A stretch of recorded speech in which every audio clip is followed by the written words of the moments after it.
moment on this conference that I went for in Nairobi, when the South African Minister of Transport stood up in the gathering where there are political parties from all over the world, and he said to me, he said, I want to applaud Liberia because your election was so tight, hotly contested, and President Bouaga only defeated President Weah less than 30,000 votes.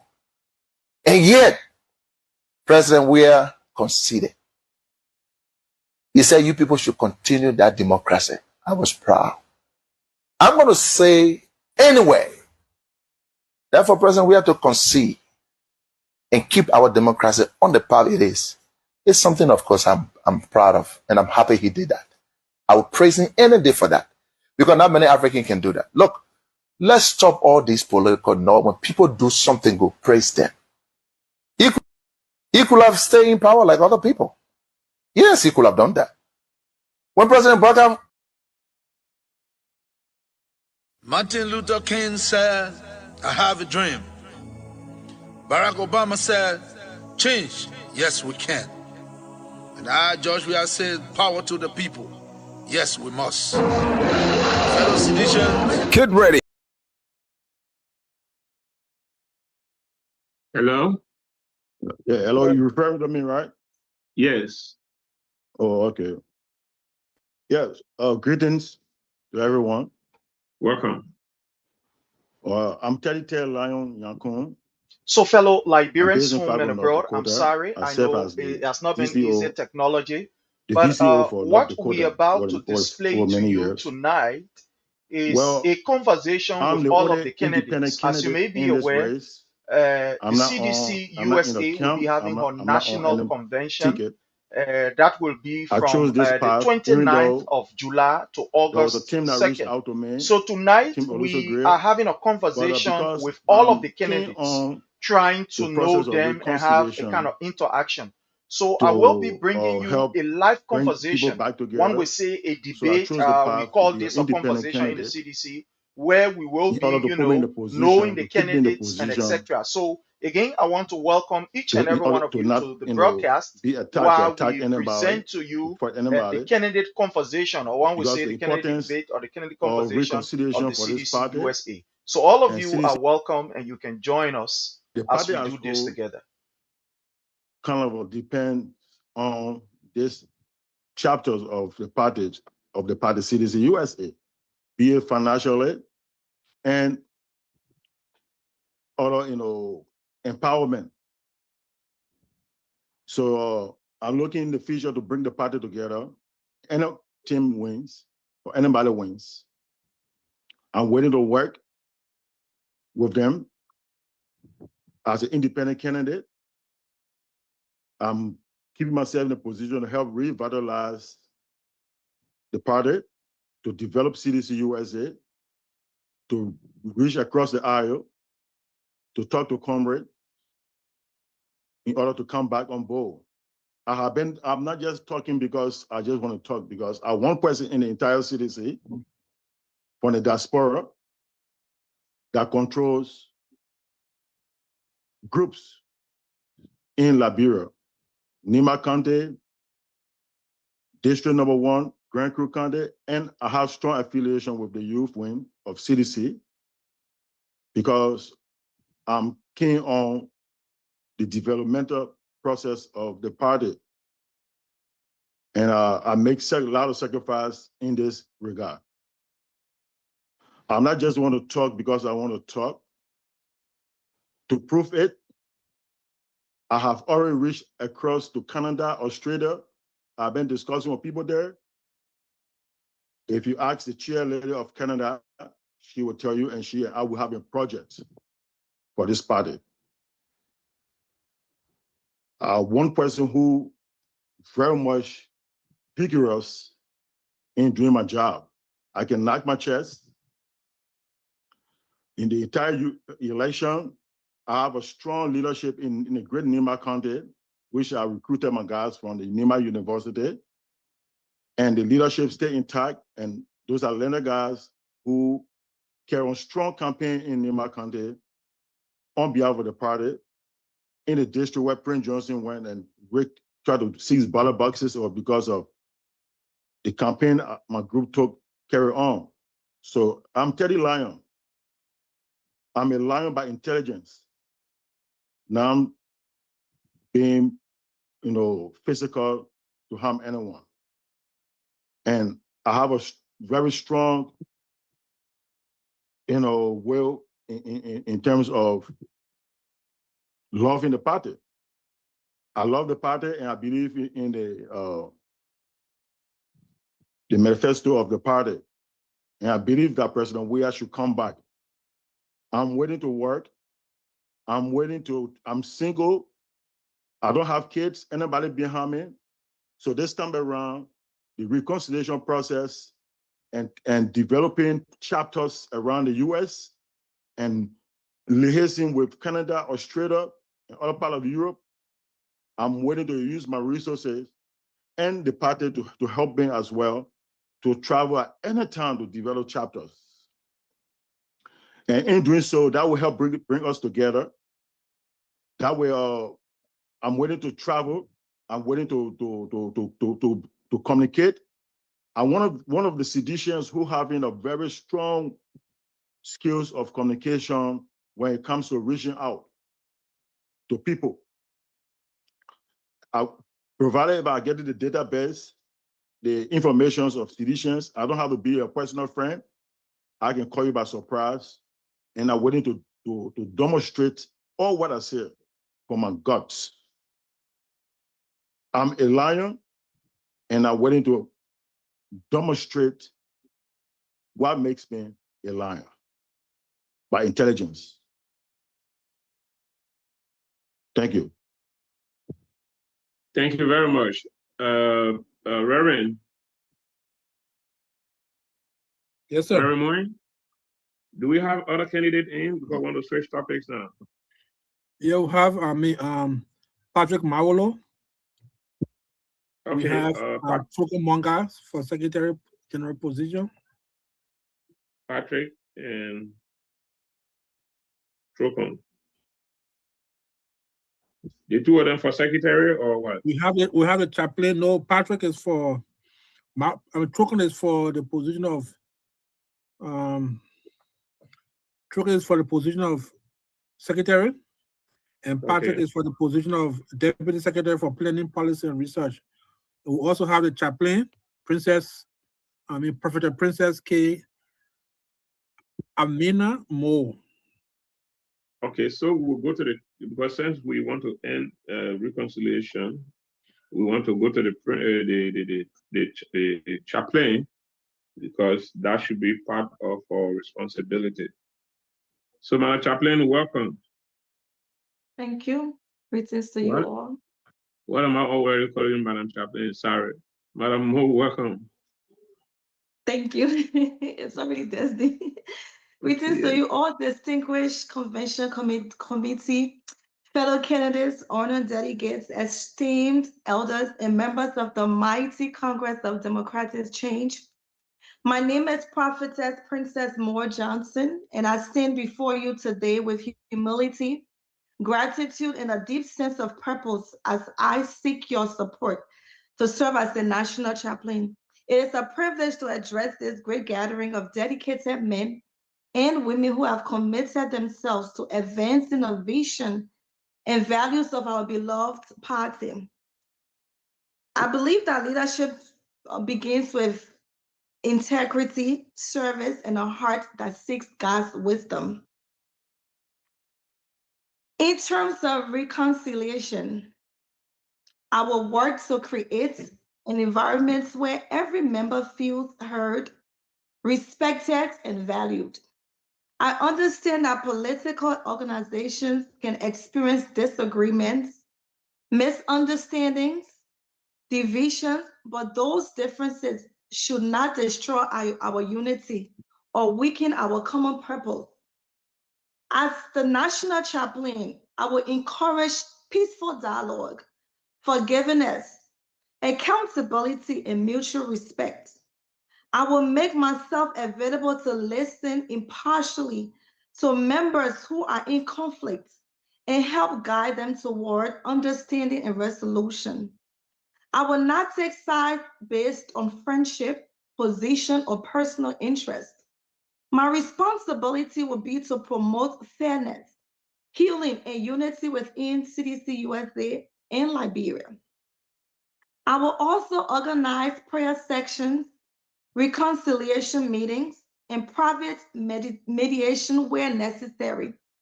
I will work closely with the leadership in appropriate committees to address conflicts before they grow into larger problems. My goal will be to help restore broken relationships, rebuild trust, and remind every member that we may have different opinions, but we are one CDC family working toward one common vision. Reconciliation does not mean ignoring wrongdoing. It means addressing issues honestly, encouraging accountability, offering forgiveness where there is genuine change, and moving forward together in peace and unity. Thank you. Thank you very much. Brother Patrick, introductory note.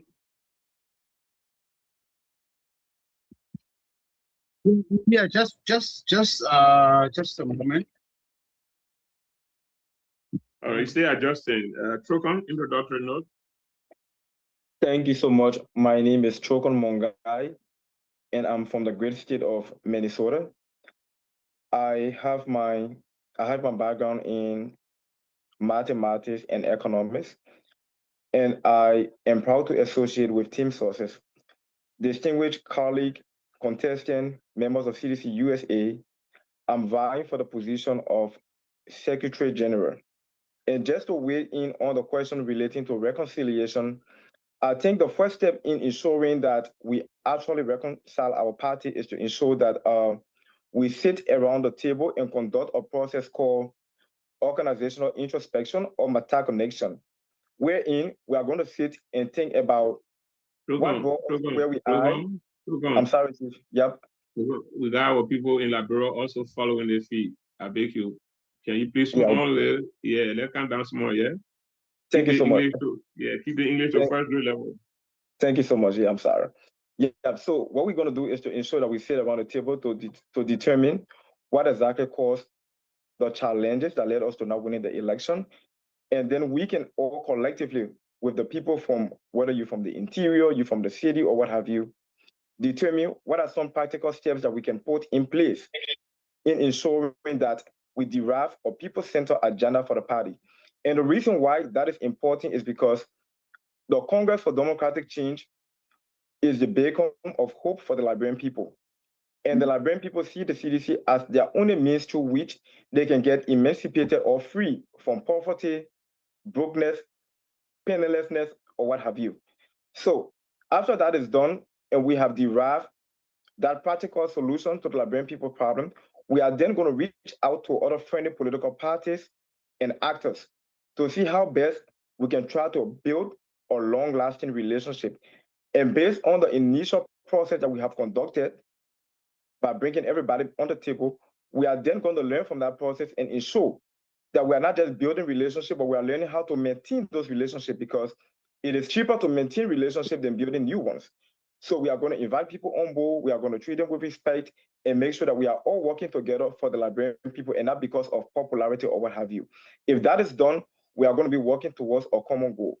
And as SG or part of Team Sources, we are going to ensure that since CDC USA is the intellectual and financial arm of our institution in Liberia, we are going to reach out to every actor in the US, whether you're from a political party but you're inactive, whether you were part of the CDC before and you are not engaged with the CDC activities right now, or whether you are not associated with any political party. We are going to reach out to everyone to ensure that Liberians from all walks of life that are wanting to see Liberia transform and develop, so that we can all move back home and take our case, so that we can all come together and ensure that we are supporting the agenda of the CDC so that we can be able to transform Liberia. And just to conclude, I don't know how many time that I have. 2 minutes. But as a candidate on Team Sources, I can assure you that we are going to do everything in our might to ensure that we support the national agenda of the CDC and ensure that we provide the necessary resources, whether financial or non-financial resources, in ensuring that we regain national leadership come 2029. Thank you so much, Mr. Moderator. Okay, Brother Patrick, you're not ready yet, so we can move on. Yeah, I'm ready. I'm here. All right, so we're talking party reconciliation as a way forward. Candidates before you have all spoken on the need for taking stock, reassessing the party, understanding what brought us where we are, from the ruling party to opposition party. Taking stock and reassessing the party as a way forward. What say you? All right, thank you, distinguished colleagues, members of the convention committee, fellow candidates, and member of the Mali CDC. Other people have video on. I don't know how to. All right, it's okay. We'll just listen to you. At least people who know you know your voice. So go ahead.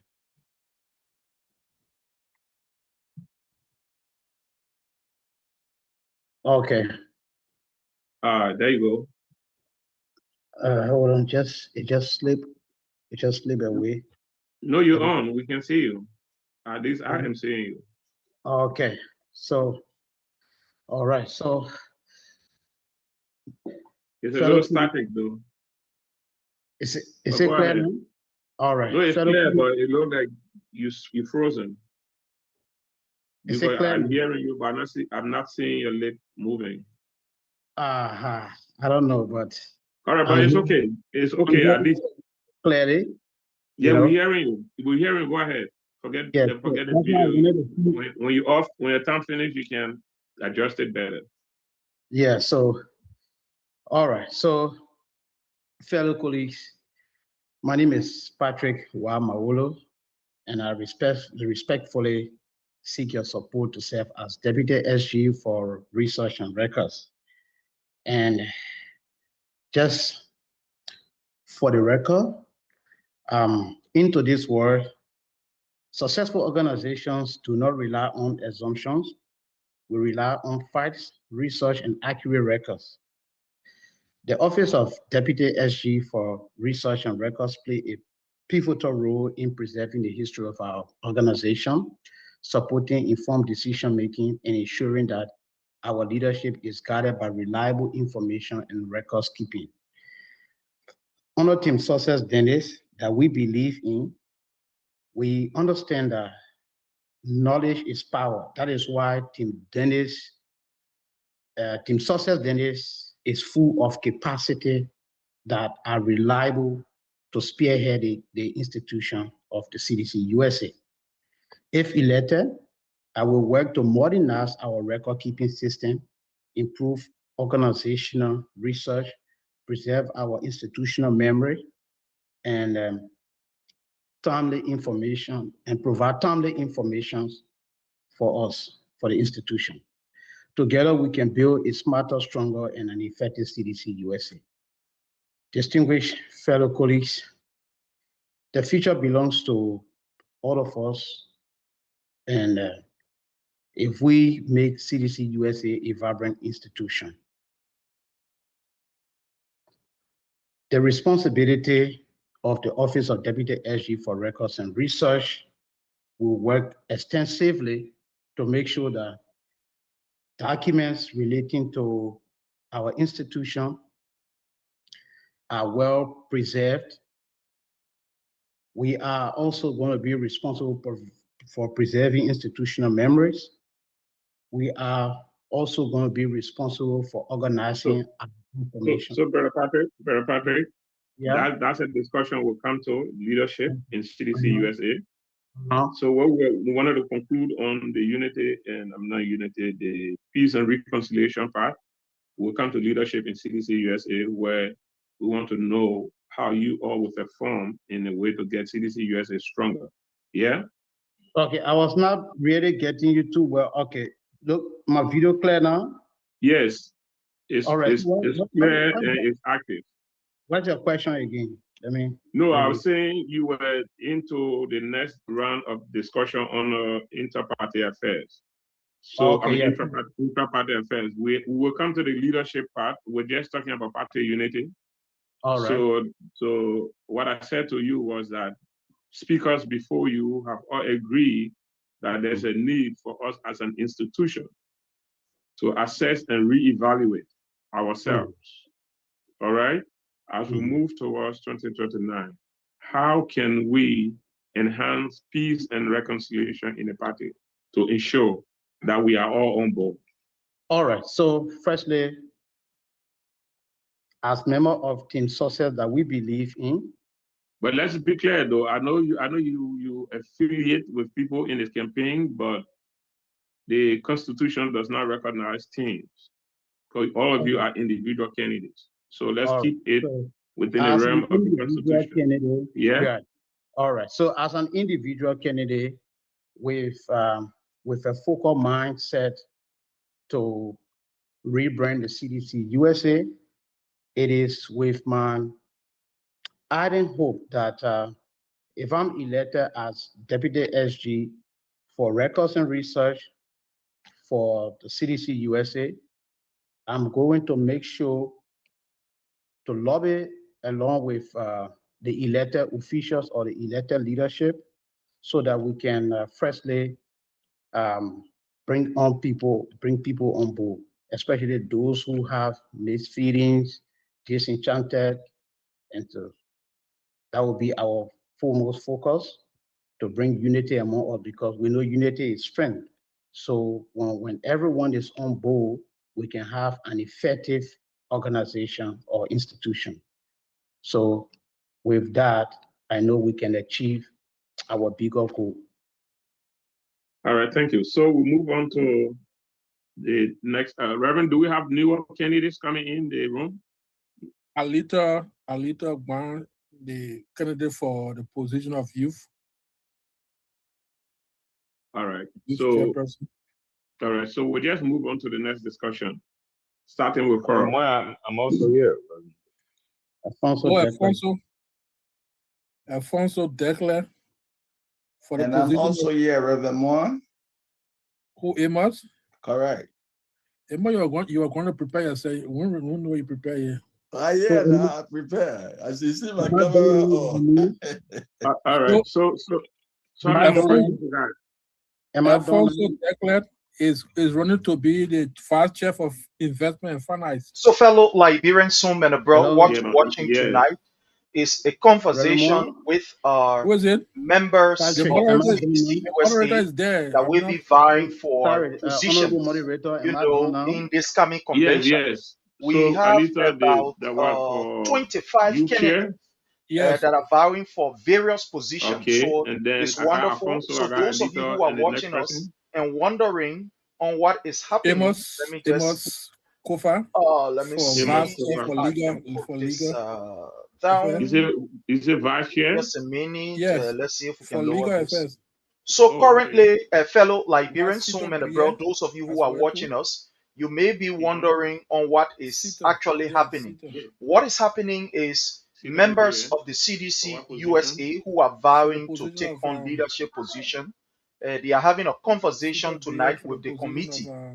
We don't refer to it as a debate. We call it a conversation. So those who are actually on tonight, fellow Liberians watching us from various parts, from YouTube, Facebook, and etc., we have the candidates that are appearing to have a conversation with the committee. So it's a conversation that they are having with the committee. So those of you who are following us, we want to say welcome. This is CDC-USA. And as you may be aware, the convention is going to be from the 29th of July to the 2nd of August. So we want to say join us and enjoy the respectful interaction of people who wants to lead the CDC-USA. Thank you. Please, you can take it back. All right. Here, unless you Reverend, just let him know we're getting time to introduce the program on his feed. Okay, so we move to the next subtopic on intra-party affairs, which is Councilor leadership. Dennis, Yes. I got a question. Well, okay. In this whole race right now, even though the party don't welcome a team, but actually the rest of those people, they are on a team, they're on a ticket. I'm the only neutral person here now. And I think you guys need to hear more from me. I get. No, we're going around. You know, like all of you that have spoken. Yeah. We're coming around. Yeah, we're coming in the same order. So we're going to the next subtopic. So, Reverend Moyen, the subtopic on inter-party affairs is leadership in CDC-USA. We come to the new persons who just joined us. Alfonso for finance and investment, vice chair. Brother Alfonso, CDC-USA is one of the largest diaspora organizations for CDC. And CDC-USA is one of the most dependable diaspora organizations for CDC. As chairman for investment and finance, most Liberian organizations have survived on pocket contributions. How do you intend to change that narrative? Thank you so much, Mr. Moderator, and thank you so much for this platform tonight. We would just look at some few things in my capacity as a vice chair for investment if elected to serve within the CDC-USA. I think we're going to have some long-term fiscal strategies. We're going to put these strategies into investment portfolio and capital allocations. And some of the things that we're going to do on the leadership of Pastor Success Dennis, whom I believe in that that's the leadership that can take the CDC-USA to uniting and bringing people together from every state. We also bridge a broad within in like with governance and executive management, and where we'll be able to maximize returns and manage some financial risks. Because if we with intends run the institutions and be able to have a good standing in terms of accountability, we have to know whatever that those funding of the institution will be directed. We have to look at the risk, and we have to look at what Mr. Success, I need to come in. I need to come in. I've been on the line since 4 o'clock. What is going on, though? May I know who's speaking? Yes, the moderator there with the discussion with the candidates. There's not meeting. But I understand not meeting, but I'm supposed to be online. I'm supposed to be online. You are on, my dear boy. You got to wait. The whole world is watching you. The whole world is watching you. Mane, let me handle that, please. All right. Madam, what's your name again? My name is Chef Elizabeth, sir. I've been on this line since 5 o'clock today. Yes, I cannot even enter. And Princess Moore and myself were to the same place Princess Moore have entered. Why I cannot enter? You are on. Right. You are on. Why you say you on? No, you're hold on. Reverend, hold on, Madam. Financial support, people supporting. People no, Madam Elizabeth, Madam Elizabeth, please. We are live, and everybody, the entire world is listening. So here's the issue. Reverend Moyen going to send you. Okay, so fellow Liberians, currently what is going on is panelists. CDC-USA. Once you click yes, you will. As you may be aware, on the 29th to August 2nd, many times you will be having what we call our convention here in the USA. So that where I'm we saying are that. expecting His Excellency President Dr. So George Reverend Manabuya Moyen, can you to please be send her part the of option the link, convention. the one that So says join as currently, part. what you are watching is the conversation that the committee is having with the candidates. So all of these people that you are hearing, they are all candidates that will be participating, or that will be, vigorously contributing, or towards the process of the convention. So you are hearing questions and comments from on both sides, and you are hearing their vision for the CDC USA. So again, we want to say welcome to each and every one of you. Those of you watching us on Facebook, we want to say welcome to the CDC USA candidate conversation with the committee. You are welcome. Your comments, your questions, your concerns, they will all be, transported to the committee. So those of you who are watching, we want to say welcome. This is Honor the Palava Hut, and we are broadcasting live. We are broadcasting live from every other platform. We are broadcasting live from every other platform. We are on YouTube, we are on Facebook, we are on Twitter, and etc. So all of you are welcome again to our tonight's presentation. Tonight is a live conversation that is happening with every, a candidate, with all of the candidates. Sometimes technology-wise, we have issues, and but the committee and the team of engineers that are working along with the committee are working to ensure that everyone is on. It's a bit challenging. You have people with, from different, backgrounds. Some of us are not tech savage, to understand some of these things. So, but again, it's a wonderful time we are having with all of the conversations. So join us as we go back on the stage and bring in our people.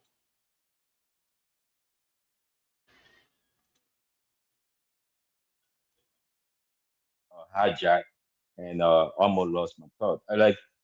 Within our institution, one of the things that made every institution to be strong has to do with the issue of fairness and accountability. And like I was saying, within our leadership under the Pastor Success Dennis, we are given the opportunity to serve the Cdc-USA. We are going to bridge a broad governance and executive management and to maximize returns and manage financial risks.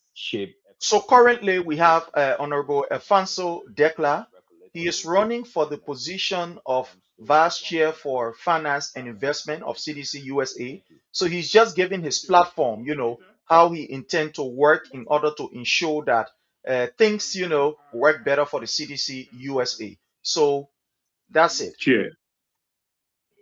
And one of the problems facing our youth in Liberia is drug addiction. As chairman or chair lady for CDC Youth in America, with all of the possibilities and facilities to help our people in Liberia, can you tell the audience in this chat room, as well as people who are watching from all around the world, what will you do as youth chair? What policy will you put forth in CDC USA that will help young citizens in Liberia, that will help young Liberians in Liberia?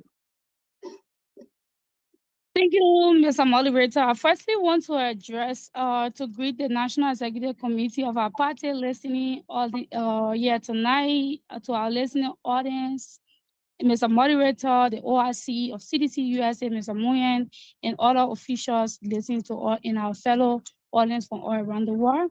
And firstly, to reiterate, I am Alisa Gban. I'm vying for the National Youth Chairperson of CDC USA. And thank you, Mr. Moderator, for that brilliant question. That question hits home for me.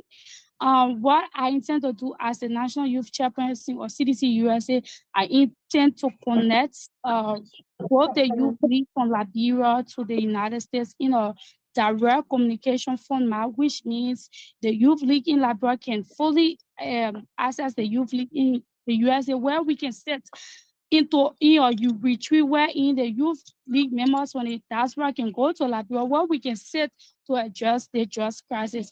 The drugs crisis as a thing is personal to me, which means I've had family member who has been impacted by drugs issues. That is why from my standpoint, I've joined several Liberians around the world to protest. Last year, I joined them, which is going to Liberia, protesting, calling on the government to bring adequate resources, meaning when we gather together as youth from all around the world, we can strategize, meaning creating a foundation, meaning going to the rural part of Liberia as citizens, listen to our fellow youth, telling how can we adjust, because just issue is not a little one problem that can be solved. It has to do with a group of people coming together to discuss the issue from the root of the problem. It is not just the government, but also us as you, because just issue also come from peer pressure, come from family pushing their kids into added growth, meaning they have to be providers. So there are major issues surrounding those issues. So my intention as the National Youth Chairperson of Cdc-Usa is to link Liberia, have a youth retreat. We can go to Canada, go to Australia, where we have citizen youth, and I will use the moment also to acknowledge the National Youth Chairperson of CDC Liberia, Chairman Imaya Nito, who has been working close proximity before this time, and I've learned a lot, and I'm willing to sit with my fellow partisans so we can discuss the issue. But drug is a problem, and that is why I joined fellow Liberians a year ago to cry onto the national government to address the issue. And thank you for that brilliant question, Mr. Moderator. And before you go, another problem affecting our youth, especially the female population, is childhood prostitution. Do you, as vice chair and a woman yourself, what plans do you have also in dealing with the drug situation that is a menace to our young people, but childhood prostitution is another thing? Yes. How do you hope to help CDC-Usa solve that problem? Mr. Moderator, with childhood prostitution, it has to do with financial issues as well. So joining hands in hand with youth in the diaspora, in ways we can support, provide little resources to those back home that, like school fees. A girl will have to unfortunately sell herself for money just to go to school. So when we come together as youth, go to campuses, go and ask, go and listen, because when you don't listen to the problem, you think you are the solution of the problem, but just giving the listening ear to hear the fundamental root of that problem can also help to address that issue properly, because you don't want to address somebody's issue from a minimum base today, and tomorrow, you pay the first year of school fee, and the second year, they cannot get resources. So meaning we can do self-development, meaning we can open a little program wherein they can become young boy, young girl. After classes, they can go into the market. If like even $50 can afford somebody to sell pure water in that country, to be able to even get a school fee that they don't have to sell themselves. So with all this problem, is for me, I see it from a dollar perspective. That is why I've always traveled back home. I've always interacted with the youth. I have many of them listening to me tonight because I've encouraged them in the best way capable. And for my political institution, I have so many partisans who I wish that we can sit on a round table, and I know we can produce adequate solutions to some of the issues. So without then having that conversation and dialogue, give me the clear understanding of how we can deal with it, Mr. Moderator. All I can do is to hope that I win this position, which I am aware of, and go back home and sit for my fellow partisans so we can get to the root of the matter. Thank you. We'll move on to Amos. Amos, you vying for the position of Vice Chair for Legal Affairs. Most times we have constitutional violation in the party, people operating outside of party mandate. How do you hope to work with the CDC League of Lawyers to ensure that partisans and party leaders stay within the confines of CDC-Usa rules and at the same time working with party league of lawyers to ensure that party leaders and partisans stay within the confines of CDC rules and regulations in the Constitution. Well, thank you, Mr. Moderator. If I got your question very well, how do I intend to work with CDC lawyers? Yeah, they have the League of Lawyers for CDC. Okay. In Liberia. Right. And there are some citizens who are also lawyers in the United States. But I'm talking about operating, helping the party, Cdc-Usa and CDC Liberia, to operate within the institutional framework regarding the laws, CDC Constitution nationally, CDC Constitution USA, because we realize that much of the problems that we have, even in CDC-USA, are people who wouldn't want to follow the rules and procedures laid down in the Constitution, but want to deal with leadership based on. Thank you. By the way of introduction, I'm Amos Kofa, a partisan. You frozen? I am. No, we're getting you now. I said you off camera. Are you getting me now? We're getting, yes, it's okay. All right. So I was saying my name is Amos Tiakofa. I'm a partisan. As we all know, the position for Vice Chair for Legal and Governmental Affairs, it has never existed in the US. This is the first of its kind. And so if we are given the authority to take over that office, and in specific reference to your question, Mr. Moderator, I think the fundamental problem is a lot of maybe we don't understand the Constitution. So as a legal affairs, a vice chair for legal affairs, I think my office will work with the leadership of CDC-USA to make sure that our Constitution is not buried, that the Constitution is visible, it is everywhere, that partisans will be open with their rights as per CDC-USA. I think this will also mitigate some of the internal conflicts that go on. And then we will also work with the national team to ensure that, we set up. I know there are lawyers for CDC. We are creating a new office in the US, which is the Vice Chair Office for Legal Affairs. We will work directly with the national to also make sure that, we provide the training, the legal education to our partisans so that they are aware of their rights as far as the party constitution is concerned. And in doing so, that will help to mitigate some of the internal issues that people face with.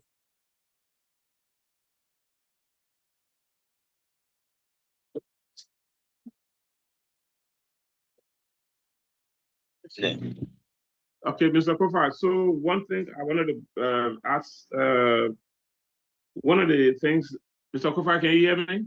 I'm hearing you, Mr. Moderator.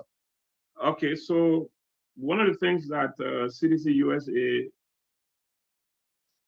will be expected to do from the legal standpoint is the issue of interacting or creating medium and links for CDC in the Washington corridor, which comes through most law firms, lobbyist firms. How can we maintain or work within the Washington corridor to maintain a fair share of our presence? When you say the Washington corridor, what exactly are you pointing to, Mr. Moderator, please? Okay, so how can we maintain a CDC presence in the Washington corridor?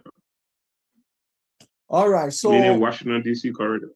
All right, so I think if I got your question clear, is CDC present at, in DC, correct?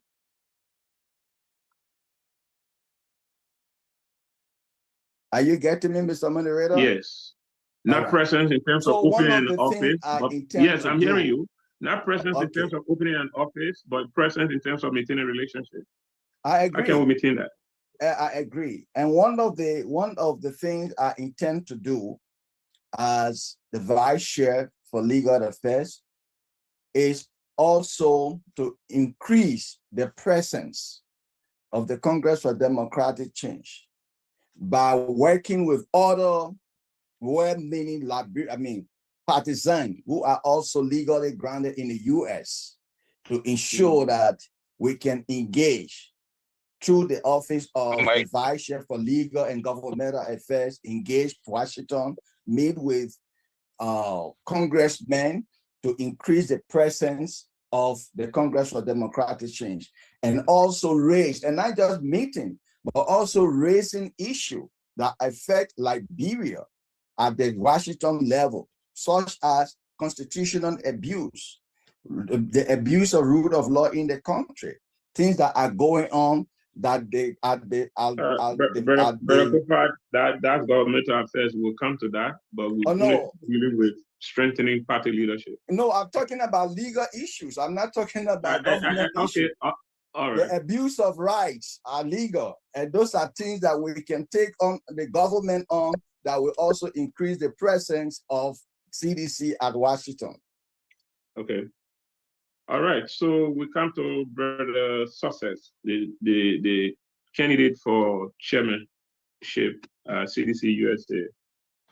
Brother Success. Yes, Brother Success, are you hearing me? Yes, sir. Hello, Mr. I hope you are getting me. Come stay back here. Brother Moderator. I'm seeing somebody in a car. Are you safe? Yes, I'm seeing that. I hope because I'm part of this debate tonight, but I'm ready. But I've seen because of the journey of this the zone, but I'm still waiting here whenever you are ready for me. I hope I'm on the line with you guys. So what's your name and the position you're vying for? Okay, I'm Seaton Greer, and I'm vying for the position of Human Resources. Seaton Greer, I thought I took your name down somewhere. Yes, I have your name. Yes, okay. So, okay, before we go to the next one, Seaton, for Human Resource, the party back home had this vocation tech. No, Brother Success, let me hold you a little bit because. Okay, thank you, sir. I just want to miss you. Thank you, sir. Yes, I'm sorry. He has not spoken, so let me bring him in. Yeah, because I'm a little bit, even though I'm at work, but I'm still ready to vibrate. Okay, so Brother Moderator. So the party, the national information. As Sita has not spoken, so too is Elizabeth. Elizabeth is the chair for disabled. Elizabeth? Yeah. Oh, okay. So I'll bring the two of them in after Seaton she will come. Okay, sir. Elizabeth, okay. Elizabeth after Seaton. So Seaton, the party back home had a vocation tech school, the Munapelon Vocation and Tech, which was intended to increase the capacity of our young people. As you know, during the demolition of the party headquarters, that vocation and tech went down. So as chair for human resource and also being located in these United States, how do you, in the broader scheme, help the party or help CDC-USA develop a program that will help the national party for the rebuilding of the Munapenam Vocation and Tech School? All right. Thank you very much, Mr. Like I said, my name is Seaton Green, live in the state of Rhode Island. And when it comes to technical and vocational education, those are the Those are the major areas Liberians should be looking at, for the fact that generation will always come and generation will go.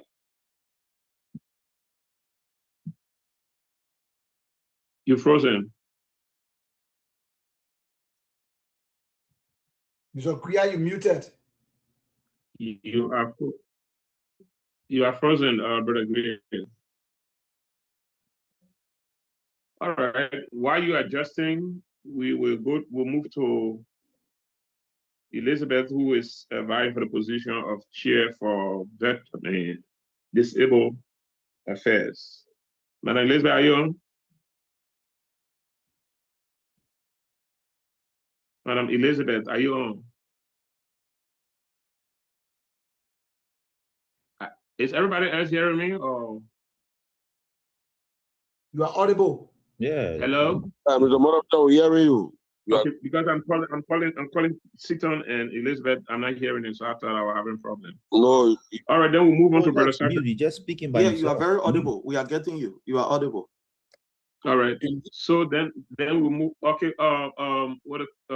Brother Sharif, we were giving you at least 40 seconds to introduce the program on your platform, but we didn't get you. Can you do that? All right, Brother Success, please come in.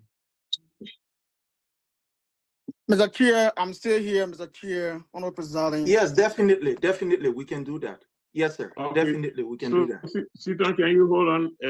Seaton, anybody else, can you hold on? Let Brother Sharif do a 45 seconds introduction of the program on his platform. So, fellow Liberians, yes, home and abroad, again, it's a privilege for us to be here on this platform. As you may be aware, fellow Liberians, that the CDC-USA will be having her national convention from the 29th of July to August the 2nd. And in that particular national convention, we are expecting to have series of activities ranging from what we refer to as a kind of, political dialogue with other political leaders within the opposition political party. The public hearing, you don't want to interfere with all. Yeah. So at that particular convention, there will be what we refer to as a symposium, where we'll be having series of discussion with members or other members of the opposition bloc. We are expecting that this convention will be able to bring together other opposition leaders, where we will discuss issues relative to the forward march of Liberia. At this particular convention also, we are expecting to have other citizens who will be traveling from other parts of the diaspora. There are citizens that will be coming from Europe, some will be coming from Asia, and etc. All of us will be coming together. And at that particular convention, we are grateful that we will be having the standard bearer himself, the political leader, His Excellency President Dr. George Manawia, that will be part of the convention from day 1 to day finish. That is from the 29th of July to August 2nd. And the activities currently you are seeing, fellow Liberians that are watching us from across the globe, is where you have candidates. So all of those activities currently you are seeing, fellow Liberians that are watching us from across the globe. So tonight you have having one will refer to it as a conversation, all of those that you are hearing, or maybe one will say a dialogue. But because this is, an inter-party stuff, we decide to use the nomenclature conversation. So what you are currently, witnessing is the committee members having what we call a frank conversation with people who are vowing to take on leadership. So basically, we just want to get their own, one will say their manifesto, what they intend to do for the party and how they intend to execute their duty. So tonight we have, one of the candidates who is vying for the position of chairmanship, Honorable Reverend Pastor Success A.B. Dennis, and scores, one of the actually presenting vying for the position of chairmanship, manifesto. Honorable again, we want to say welcome. This is Honor the Palava House. We are streaming it live on the Metro TV in Liberia, a manifesto the or the Plus platform. TV in Liberia. Again, we We are want to say also welcome. This is featuring under the this on Palava Hut. Kings We are FM streaming it live Critical Issue, on the and Metro also under the TV in Palava Hut, Liberia, both on the Facebook Plus and that of TV in YouTube, Liberia. We and are other also featuring platforms this that are on actually Kings sharing FM it. So Critical again, I want to Issue, say and welcome under the also under the Palava Hut. Palava Have a Hut, both wonderful on time as Facebook the and that of committee YouTube, member, and have other a frank platforms that are interaction actually with sharing it. our So again, I various want to say candidates. welcome under the Thank you, Palava Hut. and have Have a yourself a wonderful God-blessed time day as the as you keep committee watching and member, sharing. have a frank It's over to interaction you, sir. with Thank you for giving our me the various opportunity, candidates. Thank you, Councillor and have Dennis. yourself a God-blessed day as you keep watching and sharing. It's over to you, sir. Thank you for giving me the opportunity, Councillor Dennis.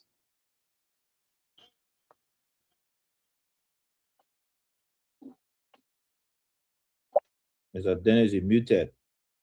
Yeah, he's muted. I was speaking, but all of a sudden he All got right. muted. No, it's not me. So, but let me just finish coming back to you, Brother Greer. So, I'm being assisted by Reverend Solomon Mwin, who is the officer in charge of Cdc-Usa, who's helping me to control things from the back. And Reverend Mwin, I want to thank you, and thank you to everybody else around the world and citizens in this room, watching the town hall conversation with delegates, with candidates who are vying for positions in Cdc-Usa. We are discussing issues relative to Cdc-Usa and in a way move it to CDC Liberia. So we are moving between Cdc-Usa and CDC Liberia and national issues in a way. So, Brother Greer, you were on, but before you conclude, Brother Greer, because the question you were answering was, as someone who is as a candidate for HR affairs, my question to you was, the CDC had the Monapena Vocational and Tech School in Liberia, which came down during the demolition exercise.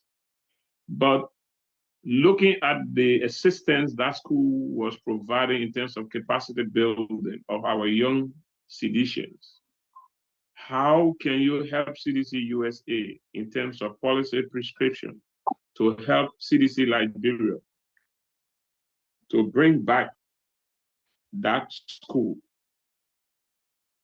All right. Thank you very much, Mr. Moderator. So, yeah, those are the key areas will be part of my agenda, because when we talk about vocational school and we're looking at our children today, they are the one who will be the next. They are the next generation. It is always good to support the future. So, at Cdc-Usa, I will encourage my administration so that we'll be able to have good impact on our vocational school, because those children that are coming out tomorrow, they will be the future leader of the country. And that is why when you have weak government, that is the Unity Party government, they don't look at this thing. But for knowing the importance of vocational school, it helps children to be able to sustain and to be self-dependent. Because if they learn these careers tomorrow when they come up, they'll be able to what? To improve the society. You have carpenter, you have missionals, you have tailoring, you have computers and all these kind of things. So those are the things that can help the country. So Madam Muna Peno has brought out that that good intention. So it needs to be supported by all means, because it has a great importance in the society that will help the children, that will help our citizens, our young citizens tomorrow. They'll be able to know that will make them to leave the street. For those who even when you learn any career you learn today and you come out, you leave the country, wherever you go, you got the importance of that trade you learn. And that's the importance of vocational school. So the Ministry of Education has two major branches over there. The Deputy Minister for Academic Affairs and the Deputy Minister for Vocational Affairs. That's why they are not doing that government so weak. They're not supporting the young people. And that's why we have a lot of drug issues in the country, because the vocational school, they are not looking at the vocational aspect that will bring the children out tomorrow. They'll be able to have better lives. If they learn their literacy, they can live on it tomorrow. So for me, I see it as important. It is. So that school, that mind, that mentor that Madam Muna Peno has brought, we'll be able to recourse it, and that's who will live. That memorial will come to live for most of our children that will learn trade in our area. And then I will ask in my own name, I will be able to give more support, probably besides what CDC can do, and we will be able to support our school to the best of our ability. And it's a good thing that we think about it now. If we tomorrow, when CDC shall take office, we'll be able to do something better over there. And that's why we are coming to the Liberian people. The 2023 election, even though we didn't win our election, but we cannot allow that failure to define our objective. At this time, when CDC is coming back, so we'll be able to to tell the Liberian people that CDC is not like that with that of how the thing CDC was. CDC is coming back with new notions that will trust, that will make a Liberian people to give her the vote, they give her their vote in 2029. So by doing that, CDC-USA will begin the momentum from here. And that's why Tinsosa AB Dennis is ready to recourse CDC-USA. And that administration, it will move to the best of the ability of the Liberian people. It will serve all of the CDC-USA. Brother Greer, time is up. We move on to Elizabeth. Okay. Thank you for your input. Is Elizabeth back with us now?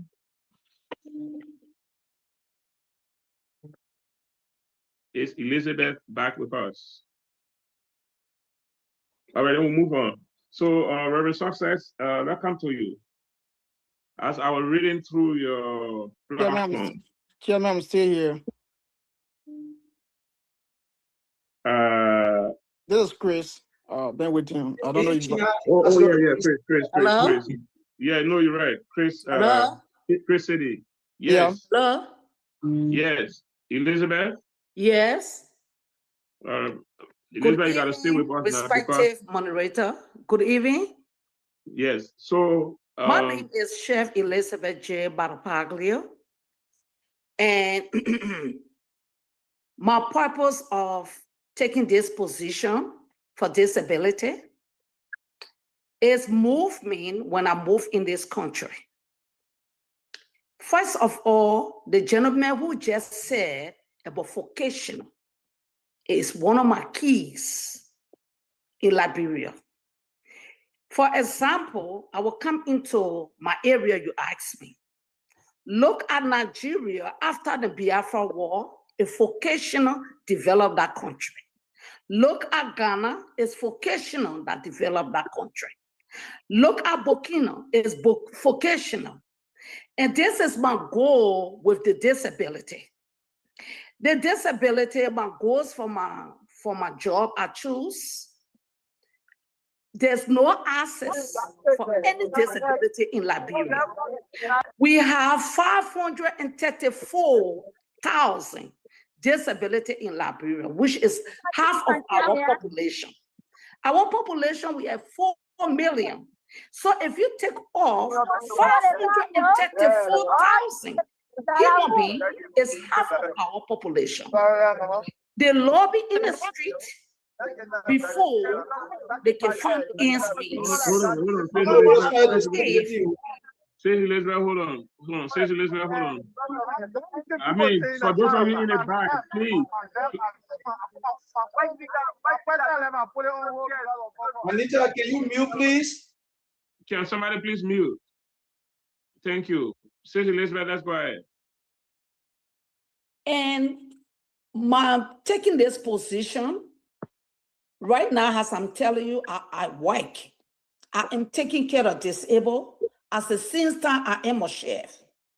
If I take that position, I will encourage the OPOW to be part of my program, where I will have different strategy into this program for them to be able to have access to their own building, for them to be able to have access to government building, for them to be able to have access of law-making decision into the government, for them to be able to have access or having job, because not because they're disabled, they're in the street begging, but we can make them independent and dependable for them to be very, very important into society, because we let them down for so many decades. And it is time for us to lift them up in a sense, to be able to build schools for them, to be able to have them entering in public service offices,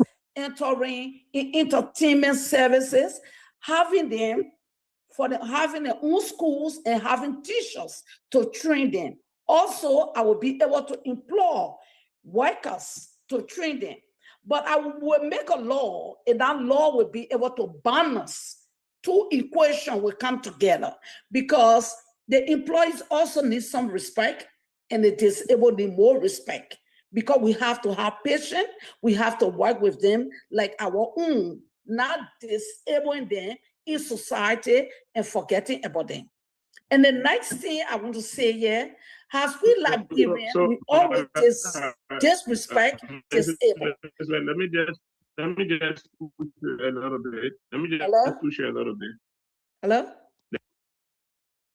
Are you hearing me? Are you hearing me, I'm hearing you. Yes, I'm hearing you. Are you hearing me? Yes, I'm hearing you. Okay, so the issue of disabled, most times in Liberian consideration, the issue of disabled considers the physically challenged, the visually challenged, and those who are challenged auditorily, right? Yes. But if you come to the young people like we have in these United States, they got kids who have developmental issues. You understand what I'm saying? I understand. So from the young age, they grow up. So how do we deal with disabled young children who have developmental issues that would need special education, that people will not call, you getting what I'm saying, right? Yes. So what you have just spoken of is the adult disabled. Can we develop programs, Cdc-Usa? Yes, this is how I'm coming in. We develop different programs for the mental disabled. For the younger one, yes. For the young folks, we develop mental disabled program for them to have medical care, for them to have facility that will be in a home. And we have to train teachers. We have to train workers. We will be able to work with them. We will be able to carry them for doctor appointments. We will be able to understand and be able to help them to come through independently. It will take time for them, but we have to do it gradually, because we're happy. We need to combine that. What I want to combine the OPODDW that I am on. Personally, I'm talking to you. I'm talking to you from work. I'm taking care of disabled mental people right now. But you see, everyone on them going to sleep. I cook for them. I give them medication. I talk to them when they get angry. It is a way for you to talk to them, because when they're harsh, you cannot be harsh. You have to calm them down with good words, not with tension. We're doing it for this country, what we can do it for our people. And these are the goals I want to get across the board. And also I have a NGO that I'm taking care of disabled guys, how to train them, how to cook a culinary food around the globe, different cuisine. And as the gentleman was saying, vocational is very important in Liberia. Like I want to open a tailor shop for all young girls and young boys. I want to open a mechanic shop. I want to open a computer school that boys will be taught, girls will be taught how to repair computers, how to fix computer when it's spoiled. I want to get in contact with the Arctic in America for us to be able to work together to improve the children's lives in Liberia. Because as the gentleman was talking, if your child who even you don't know how to write, if you go into the mechanic school, you can be able to esteem yourself. If you go into the sewing school, you can be able to esteem yourself.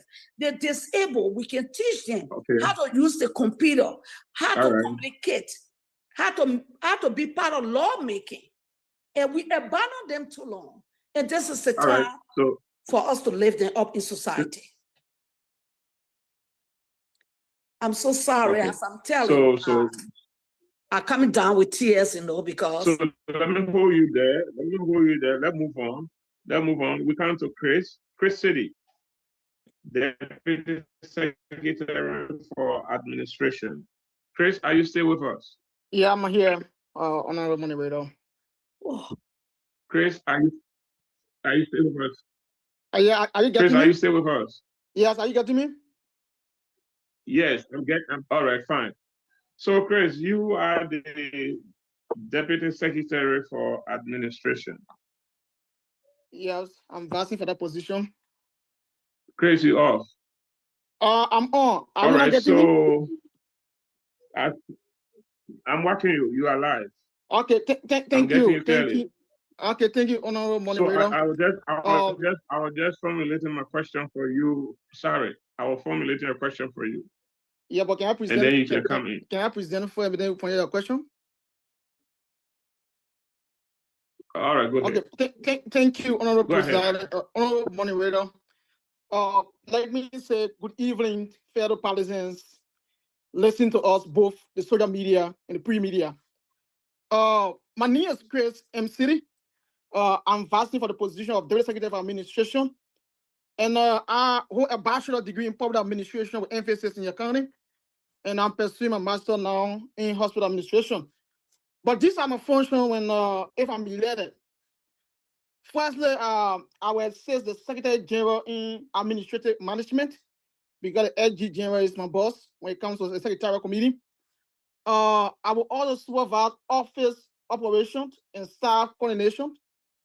I will also oversee logistics and resource allocation. I will also ensure compliance with the administrative procedures and policies of Cdc-Usa. I will also act on behalf of the Secretary General on administrative matters when dedicated. Having said that, Honorable Moderator, for time factors, these are major 5 issues of my duties and functions that I would like to present to the committee. And I will stop here for question. Thank you, Honorable Moderator. Okay, thank you very much, Chris. So, as the one responsible for administrative affairs in the Secretariat, one of the issues with Cdc-Usa is that documentation and the transfer of documentation. And how can you help if I will see that from past administrations to now, even the past one, maybe we may not have 90% accuracy of records from those administrations to now. How will you be helpful in ensuring that firstly, we recreate all of our missing information, and then going forward, we have proper documentation that will be digitized, that will not be in somebody's file in their room, that when you are not there, it can be found. How can you help in that process? Thank you, Honorable Moderator. That's the reason some of us, we have decided to come on board to help in the process. As you said, I think you've been observing all the years when it comes to documentation and records for Cdc-Usa have been one of the challenging issues that Cdc-Usa are faced with over the years. Having said that, with the experience some of us have, that we have worked with other organizations, serving as secretary for the NEMA committee in North Dakota, serving as member of the committee chair for ULA in the United States.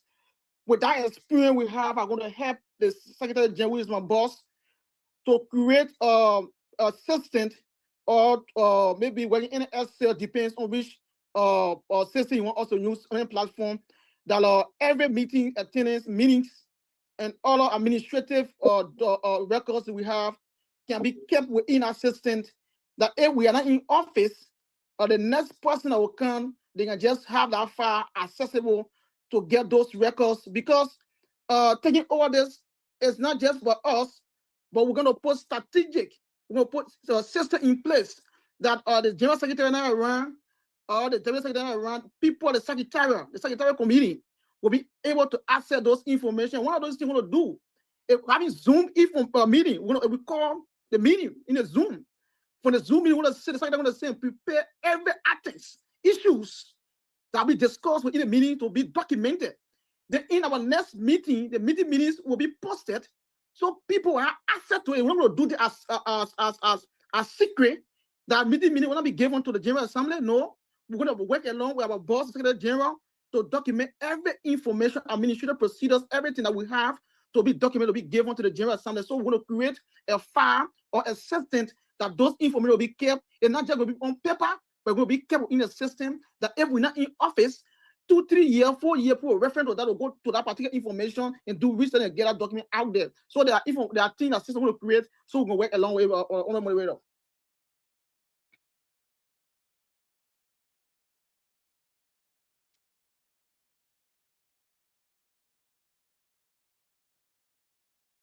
You are me there, on moderator, you are me there. Brother Success, can you come on? But before Brother Success come, anyway, I will keep that information for the Secretary. I'll keep that question for the Secretary. So, Brother Success. Yes, sir.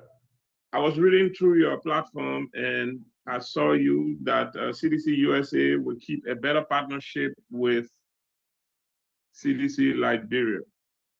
Now, part of the tension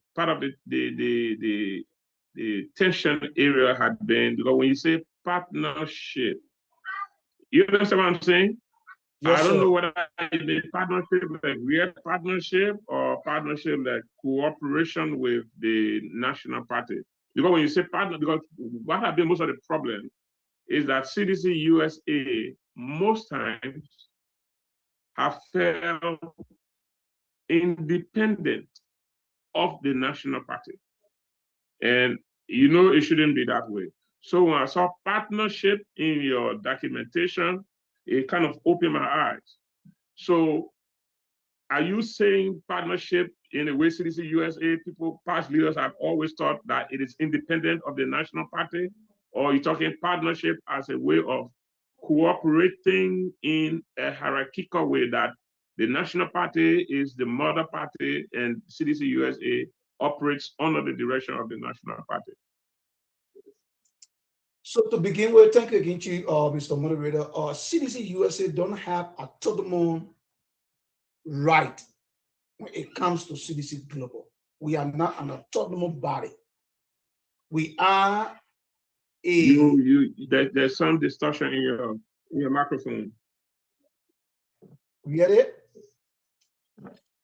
You getting me? Am I okay? Yes, it's better now. Okay.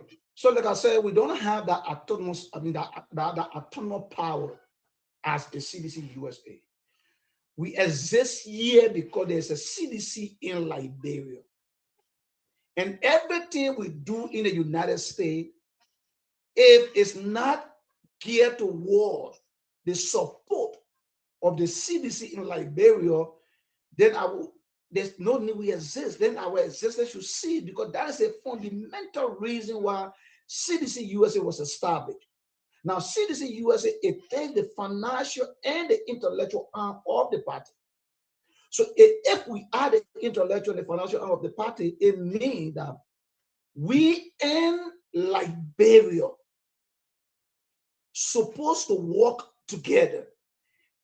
Agendas and policies and whatever that is being developed to move the party forward, CDC-USA have a pivotal role to play. So when we talk about partnership, it's not in the sense that we are equal we are parallel institution. We know we got equals right. No. The decisions of Liberia. So for example, let me just say this. Whatever decision Liberia takes, it affects CDC globally. Liberia can stay in, the National Executive Committee can stay in Liberia and take a decision, and it has an impact on CDC USA. It has an impact on CDC Australia or Canada, you name it, right? So we are saying, we bring the CDC going forward, right? These CDC branches around the world should be able to have some level of participation in the policy making and decision making, because what comes from Liberia will have to be honored by CDC USA. Okay, so it's in that light that we are speaking, but when we say partnership, it's not like we are equal and we are trying to, co-partner with CDC Liberia. That's not what we are saying. I hope that answered your question. Yes. So because when I saw that in your platform, it was like this.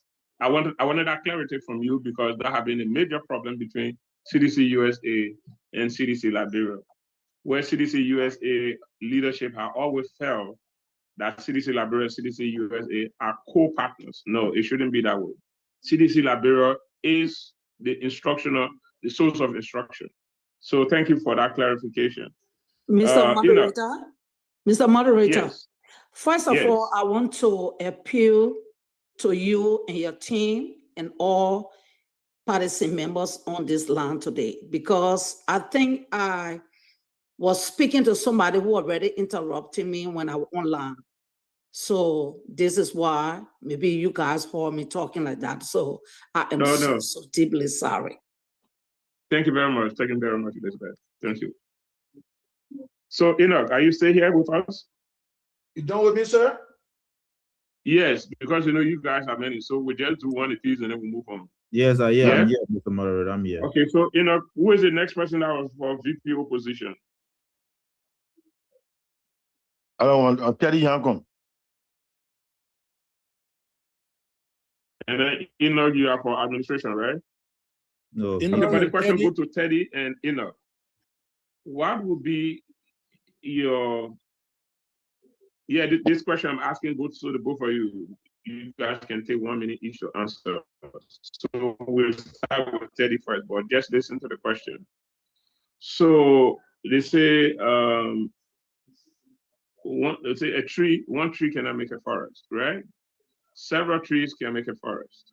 So we got several diaspora organizations. We got CDC Europe, CDC Australia, CDC Canada, CDC USA as vice chairs for operation and administration. What would the both of you do to push CDC USA as the force that will organize one umbrella diaspora organization that will move into supporting civilization? Everybody, one second. Yeah, 1 second. Let me put this. Okay, so while you go ahead, can you take the question when Nyakun can? I can answer the question. All right. So what will you do to help the administration CDC USA create one umbrella diaspora CDC? Well, beautiful question. I've already started this. Due to your question, I've already started this mechanism. I've been putting the mechanism in place to do this. As an operational officer, as I said, I chose to be independent in this race because I contemplate every day. Also, I am a propagandist for CDC and the ideologue. I contemplate on ideas every day how to develop CDC USA to be stronger within the diaspora, along with other parts of the diaspora. So the mechanism already been in place. I have conversation. I'm a person who loves to reach out. I call all over the world when it comes to CDC. I do this every day. In Canada, I've spoken with the chair lady, Mamusu Dole, of Canada, and she will be coming for this convention. And I have my Mandingo father in Canada, they call him King Solomon Fofana, which I knew him from Senegal. Brother Nyakun, I hope you yes. Can you just say you have your godfather, whoever his name is, and move up Mandingo from there? No. Okay, so I'm sorry. But he's a very good old man, He's a weird. No, I agree, but yeah. But don't identify him by his tribe. That's why I want you I got it, copy. He's a weird Shan and a strong sedition as well. He's based in Canada. His home always open to seditions. He have a lot of sedition around him, and we've been discussing on how to really make Canada base stronger. And further for me, few weeks ago, I've spoken with the chairlady of Canada, and she very much impressed into my decisions, into my plans, and she's willing to work with me on that. I've discussed with a lady called, I've been calling a girl in Australia, Marseille, and I have the bro in France. I have a couple of guys in Europe, or people who I've been discussing I discussed with one, about this same, effect. And this is why I want to get the office of operation to have that autonomous rights to really implement. Yes, 30 seconds for you to close so we can come to SWA. So in doing so, I'm willing to communicate a lot, to call those people, communicate with them. The more you call them, have the data. I said tomorrow. Nyako, can you please mute because you're coming in? I should mute? No, not you. Somebody was disrupting. I mean, go ahead. Yeah. Teddy. The key to do end of the job as an operation officer is to be willing to communicate. If you have the people, individual seditions around the world, you have their Facebook, you have their WhatsApp, you call them, you ask them whether they know seditions around there. I'm willing to help create chapters, not in the US, to encourage sedition create chapters in Australia, in Canada, in other parts of Europe. Then we can have that conglomerations. Can we move to? Yeah. Yes, just close in 30 seconds so I can move to SWA. Yeah. So in doing so, the more we communicate with one another and the more I help create chapters in those various places, then we can come up with decisions to have a strong financial, backing towards Liberia, because Liberia will not empower, and I'm keen on creating more chapters in order for them to have a mobilization dividends, financial dividends. And the more we create more chapters all around the US and around Europe, we'll have that financial dividends and we'll be able to affect Morovia. And for CDC annual dues, I want to suggest that from $110 a year, we should take it up to $200 because Morovia needs our support. Okay. So, Brother SWA, enough? Yes, sir, Mr. Moderator. So, same question to you. How can you effectively, as Vice Chair for Operation, work towards having an umbrella CDC, like CDC Diaspora Federation, right? That will coordinate the activity of all diaspora seditions. Can you hear me? Yes, I'm hearing you. Okay, yeah. So thank you very much, Honorable Moderator, for such a unique question. As Vice Chair for Operation, it is defined by the seamless integration of data-driven strategy. I will also. Can you speak a little bit? Can you hear me? Up a notch, please. Can you hear me? Yes, it's better now. Yeah, it's better now. You were low a little bit, but we're hearing you. You hearing me now, right? Yeah. Like I said, as Vice Chair for Operation, it is defined by seamless integration of data-driven strategy. I will also prioritize the optimization of resource allocation and the rapid escalation of campaign initiative to ensure that CDC USA became vibrant again. I will initiate a campaign to ensure that every tactical move aligns with our overreach political objectives.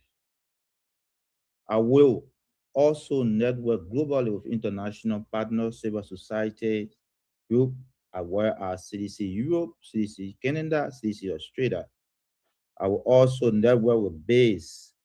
I also network with base or for chapters within the CDC USA in making sure that we galvanize and network together in making sure that CDC USA be able to have place on the table at the NEC Liberia, where we all can sit and make decisions together as an operation. Thank you very much.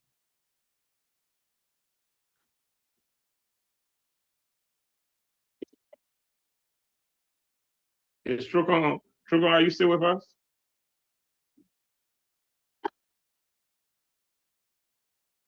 Trukon, are you still with us? All right, Patrick, are you still with us?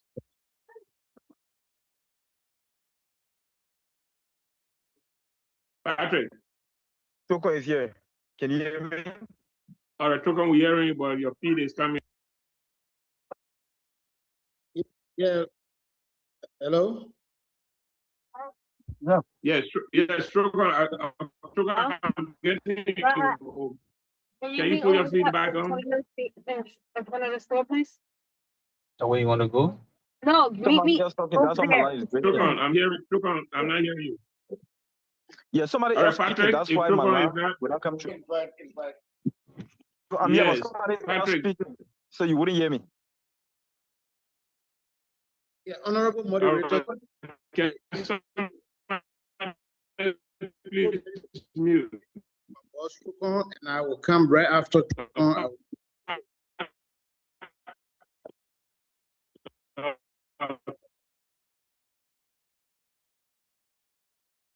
Honorable moderator, the network is terrible at the end. Yes, Trukon, after Trukon is Patrick. All right, but we can hear you though. You rather just we hear you. Yes, please, because of the network. All right, so but we can hear you. So, okay. You have for the position of Secretary General, right? All right. Hello? We might be a little bit slow because of the network. You say you're having a problem. All right. So my question to you, and if Patrick is on, because he's the deputy secretary, and the two of you can take this question. How can you help CDC USA digitize to have CDC website that that will run CDC, the website that will have the capacity to also be used by CDC USA and CDC Liberia and whatever CDC institution that if you go to the website, you can say www.cdc.org, CDC America, CDC USA, CDC Australia, CDC Liberia. You understand what I'm saying? That you have different links. Is that something that in the course of your 2 years as secretary, working with other members of your team, is that something that you think is doable to have a CDC website? Yes, thank you so much. And for the matter of fact, we are a few steps ahead of the game. So although we have not been officially elected, but we as Kennedy from Team Success, we have been meeting as part of the secretariat, and we do have people with different expertise. So one of our members was able to secure a web host that we are going to use to ensure that we build a cloud-based website for CDC USA. And one of the major reasons why we are thinking in that direction is to ensure that we digitize most of our communication. That is, if Trukon is the Secretary General today and he leaves after 2 years, and maybe another person become SG tomorrow, they don't have to come to Trukon like, what is the membership list for Minnesota, or who are those who participated in this meeting? What was discussed? They are definitely going to have access to the cloud-based system and be able to utilize all of the information that we have stored in that system. And that is something that we are going to pilot for the first 2 years. And our distinguished candidate for the chairmanship have mandated us after that pilot so that we can try to ensure that we roll that out to all of the different chapters in the United States, in the different countries that form part of the diaspora. And if the pilot works successfully, we can definitely go back to Liberia and ensure that we transfer the knowledge that we have piloted so that our party can utilize that and ensure that it makes us more competitive in the political field. So that is one. Number two, we are also going to ensure that we live with all of the different chapters to ensure that we are utilizing the innovative skills of our party. You might not believe it, Mr. Moderator. There are some people who have specialized skills, but because we do not understand where they have their strength or their capacities, we are paying for things that Cdc-Usa or CDC should not be paying for. For instance, we have engineers, we have scientists, we have teachers, we have doctors, we have healthcare practitioners. And if our party is formulating, for example, a policy document, and they probably need like a healthcare practitioner or maybe or healthcare economists, they can definitely look at our database and see who have that expertise. And instead of paying thousands of dollars to get a consultant, ensure that we tap on the expertise of our party. And just to conclude, ensuring that we keep attracting all of the bright people in the diaspora so that we can all collectively contribute to the re-election of President Weah.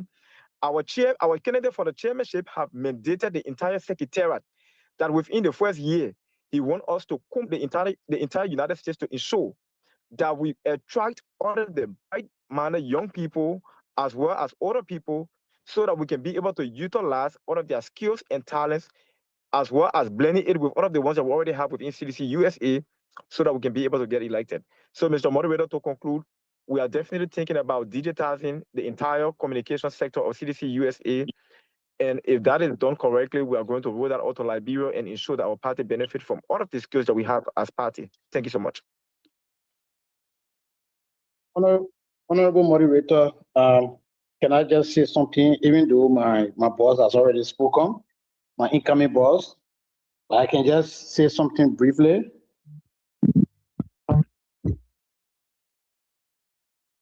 Honorable Moderator.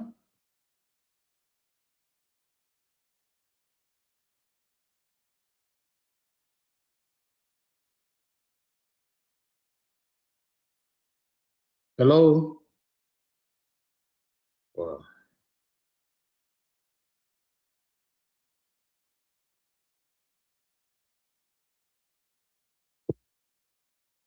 We're hearing you, Maolo. Honorable Moderator, hello. Are you hearing me? I can. I don't think it's up. The network. Yeah.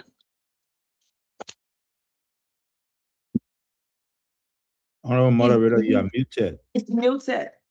Yeah, he's muted. I can't even. No, Patrick, you hear it now? Yeah, I'm hearing you, Honorable Moderator. Okay, so can you deal with the same question, the internet access? How do we develop and digitize CDC operations? Yeah, Honorable. Distinguished colleagues. Yeah, go ahead. Yeah, distinguished colleagues and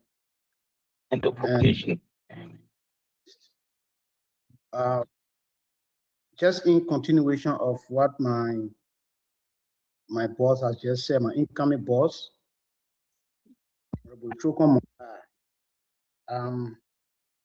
it is part of our platform to improve the technology of or establish a technological system, working system. That means we're going to create a digital database system. We're going to make sure most of our documents will be electronically managed. We're going to venture in making significant research,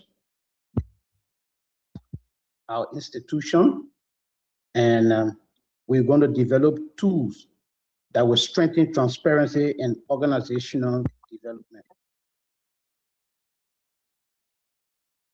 All right.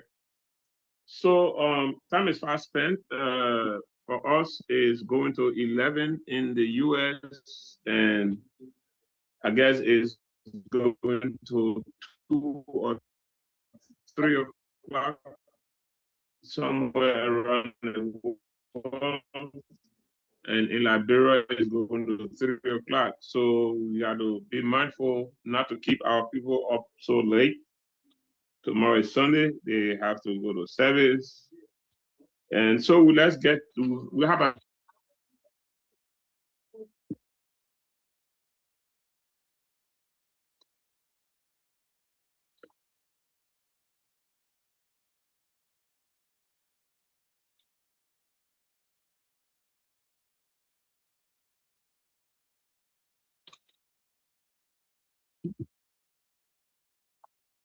all right. So Reverend Success, are you here?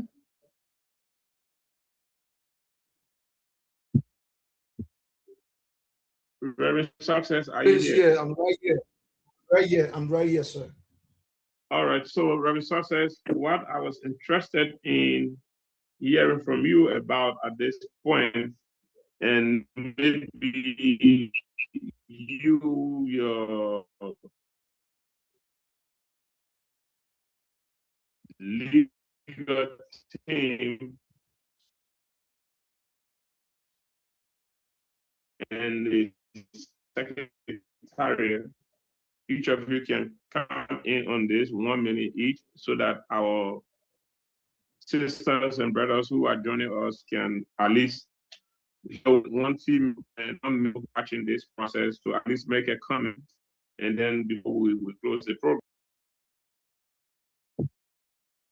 Sorry, they think keep pushing me in and out. So the question I was asking you, and maybe we can bring back your secretary.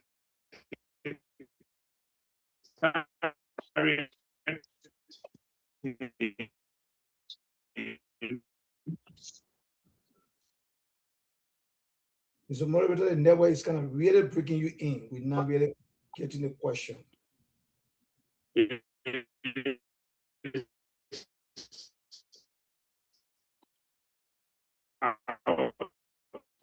Information and media campaigns.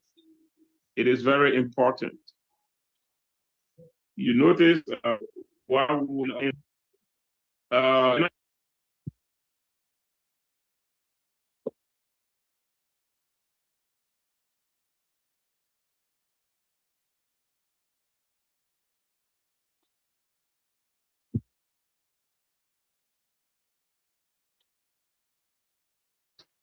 Okay, so fellow Liberians, what is currently going on, is technology, and that which we have absolutely no control over at times. But what we are watching today is the debate, that is going on, or a conversation that is going on much better. between leaders who are vowing to become members of the CDC-USA. So Welcome back. Again, the secretariat can come back with you, and everybody else can chime in on this. Part of our problem is our information campaign mechanism. CDC-USA, how can we support CDC Liberia to mount a very defensive and offensive media campaign that can sustain the CDC in the fight to 2029 from now on? Secretary, you want to go first before I go?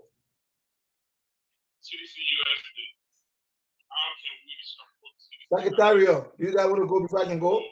You can go for it, Mr. Chairman. Go first, Chairman. Yeah? You can go for it, Mr. Chairman. Go first. Somebody got a background. They're playing TV or radio. Yeah, no, I think I'm having echo, so it will go away. Somebody playing something. No, that I'm having echo. That's why.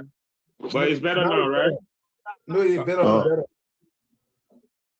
So let's talk about information campaign. Maintaining a robust information campaign. Thank you, sir. Thank you, sir. Like we said again, if you look at our platform, we talk about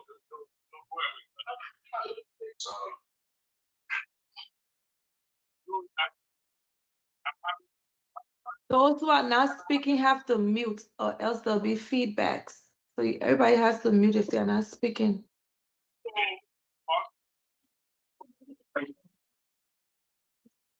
That's right.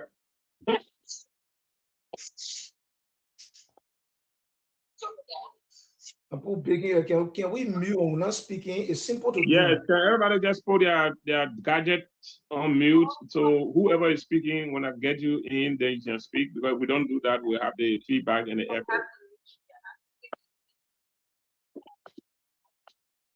So Pastor Success was coming on. Yeah. So if you look at our platform, like I said today again, it talks about 3 major pillars. Rebirth, solidarity, and victory. And victory is not won, or you don't obtain victory on the day of the battle, or on the day of the election, or on the day of the competition, but you obtain it before you even get there. And one way we intend to engage going forward, if we are elected, is to make a maximum use of the digital communication system, be it social media, be it, whatever form of communication. The Secretariat going to work with Liberia to ensure that we checkmate. Number one, we will track every activities of the government. We will monitor whatever the government do from the point of the Cdc-Usa, and we will catalog and be able to prepare or create documents that are evidence-based. And every day the Secretariat will engage the media with this document, because the Cdc-Usa being the intellectual financial, we don't want to go to the media with assumption, insinuation, or whatever. We want to go with the facts. And the only way we can go with the facts is for us to checkmate the government. So, for example, today, there was a very huge riot in Monrovia around the Stoughton Creek Bridge. Cdc-Usa will get involved. We investigate and establish the root cause of it. And then we use it and engage the public of the ills of the government. All right. Then the other time the police went to rescue a young man, they just shot a man, a mental deranged person was shot to death. Cdc-Usa will go back there and why it happened. So what I'm trying to say in short is that Cdc-Usa, the Secretariat, and our administration will checkmate the government. And in the process of checkmating the government, every information we gather, we engage the media. We have press conferences. We have release in the newspaper. Cdc-Usa will not be quiet. We will speak.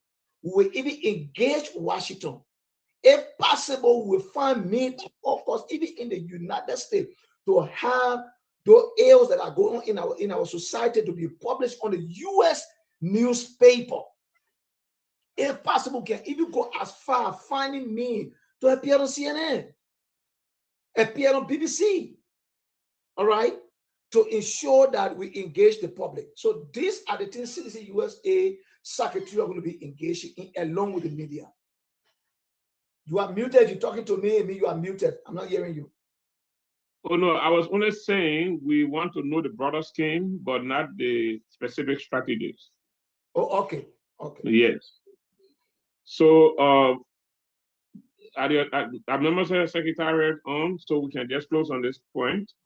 And then we have 1 minute closing from each of you. But before you close, we take one representative from our female participants in this, our female audience in the room, and one participants from our male audience in the room so that we can close up, because it's almost going to 3 or 4 o'clock in Liberia now, and some part of Europe. So those people who are watching. Mr. Moderator. Yes. Yes. At this in a crucial time of the CDC, the Office of Operation is very, very much cardinal. Yes. If the office be very, very active, because I'm not really hearing from the Mr. Sewa, you know what I'm saying? This time around, we need somebody robust that will really take effect of this job. Because if I do the better job, the chairman, the secretary, because I'm the one going to work for them based on my passion and my strategies to put things in place. No, so brother I'm not Nyanko, really hearing. Yes. Brother Nyanko. Mr. Moderator. No, sorry. No, brother, stop. Let me address Nyanko real quick. No, please stop. No. Fighting for any question they ask you. You say it's contrary to the question they ask you. You're not observing yourself. Can you going directly to the point. Nyanko, that's what you do, Mr. Nyanko. Trust me, it's going different from the question they're asking you. Go back to the recording and listen to yourself, brother. You don't respect the moderator. You gotta respect the moderator. No. You're not answering no questions here. Brother Swag. You are the one that didn't respect that. I want to tell the moderator about the importance of this Office of Operations. You don't know the importance I'm of not trying to argue with you. I'm only making a point. Can you meet the two of them? Making no point here. You're going contrary to the question, then you want to talk something here, brother. Stop it. Can you meet the two of them, please? I'll just come back to the two of you, and I don't understand what you're doing. Debate with me. Can we, please? And I hope you understand that this thing is being viewed around the world. Are we clear about that? So, for operations, the two of you, we have something they call party vigilance that is responsible for providing intel to party leadership. Responsible for, yes, just informing the party about what the ABO cannot see. And the vigilance of the party is cardinal as we move towards 2029. Without revealing tactical and strategic information as to what your plans are, the two of you, Vice Chair for Operations candidates, considering enhancing party vigilance. So I'll go ahead. You can hear me, right? Yes, I'm hearing you. After you or Teddy comes on. I'm talking about party vigilance. Party vigilance. Okay, so thank you very much. No, I mean vigilance as in terms of maintaining party security. Yes, so yeah, I understand your question. Thank you very much. Firstly, let me use the time to apologize to my distinguished panelists and delegate, and to you, Mr. Moderator. So, for your question, as operational excellence, the dividend is simple. We're going to develop an annual operational plan, improve coordination across all chapters, ensure timely implementation of executive committee decisions, promote accountability and program execution, strong chapter support, provide operational assistance to state chapter, improve coordination for meetings, events, share best practice among chapters, strengthen collaboration nationwide when it comes to event management, which fall on dividend as well, professional planning for conventions and conferences, standardized operational proceeding, better logics, and scheduling effective commitment correlation. Now, let's come to the technical and the technology and efficiency. which is very, very much important. The national operational calendar will be planned, digital planning tools will be implemented, improving communication system also will be implemented, and program tracking for project will be implemented. Thank you very much. All right, Teddy. Yes. So the issue of party vigilance, which should be the operational arm of the party security of party stars, party penetration into, I mean, you know what I'm talking about. How will you strengthen party vigilance? Well, I strengthen party vigilance. vigilance. Without going into strategic, operational, and implementational aspect, but just on a broader scale, how do you see the importance of party vigilance? Well, I see the importance of party vigilance in terms of having more affiliations with the youth in Monrovia, to have communications with them, to give support when there is some activities or programs going on into the country, to work along within that direction, and also when it comes to the media, people who are in strong support of the party on the social media, to have coordinating communications with them, and share informations along with them in what to say and how to implement certain policies of the party that would not plunge the party in a reputation into some propaganda or something that may not be good for the party or not. Work on all these aspects of the party, and to have an intense communication with folks around. That's one good thing I can say about that. Okay, so before we come to the audience, Reverend Moon, are you on? Yes, sir, Mr. Moderator. Okay, so you know the leadership, you know the audience. Can we have 2 persons? I would increase it. 2 persons from, let's do East and West, if we have that kind of representation on this line, right? 1 man speak 1 minute from the West, and 1 man speak 1 minute from the East Coast. 1 woman speak 1 minute from the West Coast. 1 woman speak 1 minute from the East Coast, on their observation of what they want the candidates to do or what they see, so that in the candidates' 1 minute closure, they can address some of the concerns that will be raised by the audience. Can you, if we have that kind of representation in the audience, can you make that suggestion for us? Let me see. 2 persons, so it will be like 4 persons from the East Coast. So we have Darlington Cole. Okay. The East Coast.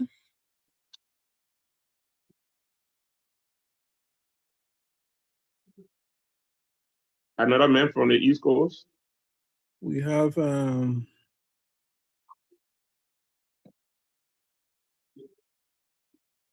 Mustafa Kamara. Okay, that's it for the men. For the women, we have who is Angie? For the women, we have Dr. Elizabeth Gay Kamara. Hold on. You get Elizabeth is the candidate, right? No. Oh, okay. But we have a candidate called Elizabeth as well. Yeah, Elizabeth Bata. Okay, no, it's okay. Okay. So Elizabeth Kamara, right? Yeah. From the East Coast or West Coast? Elizabeth is, and it's East Coast because it's Ohio. Okay. And then West Coast. The West Coast, who are we getting here? We don't have much of them in here. We have Eric Dennis is here. Eric Dennis is on the East Coast. Yeah, Eric is on the East Coast. We already got a man. Yeah, Eric is from the East Coast. Okay.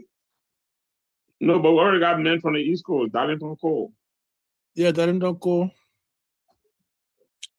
And then Eric will be alternative, just in case they don't come on.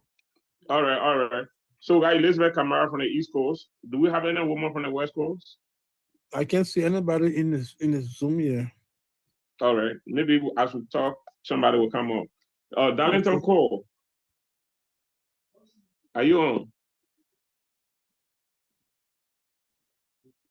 Darlington Cole. Darlington, got any question? Is he on? Is he hearing me?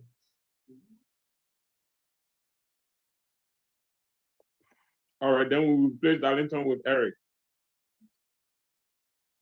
Eric.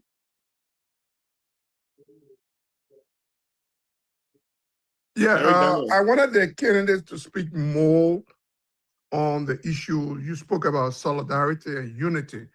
I wanted to, in their closing, let them come up with what robust actions they have in terms of party unity.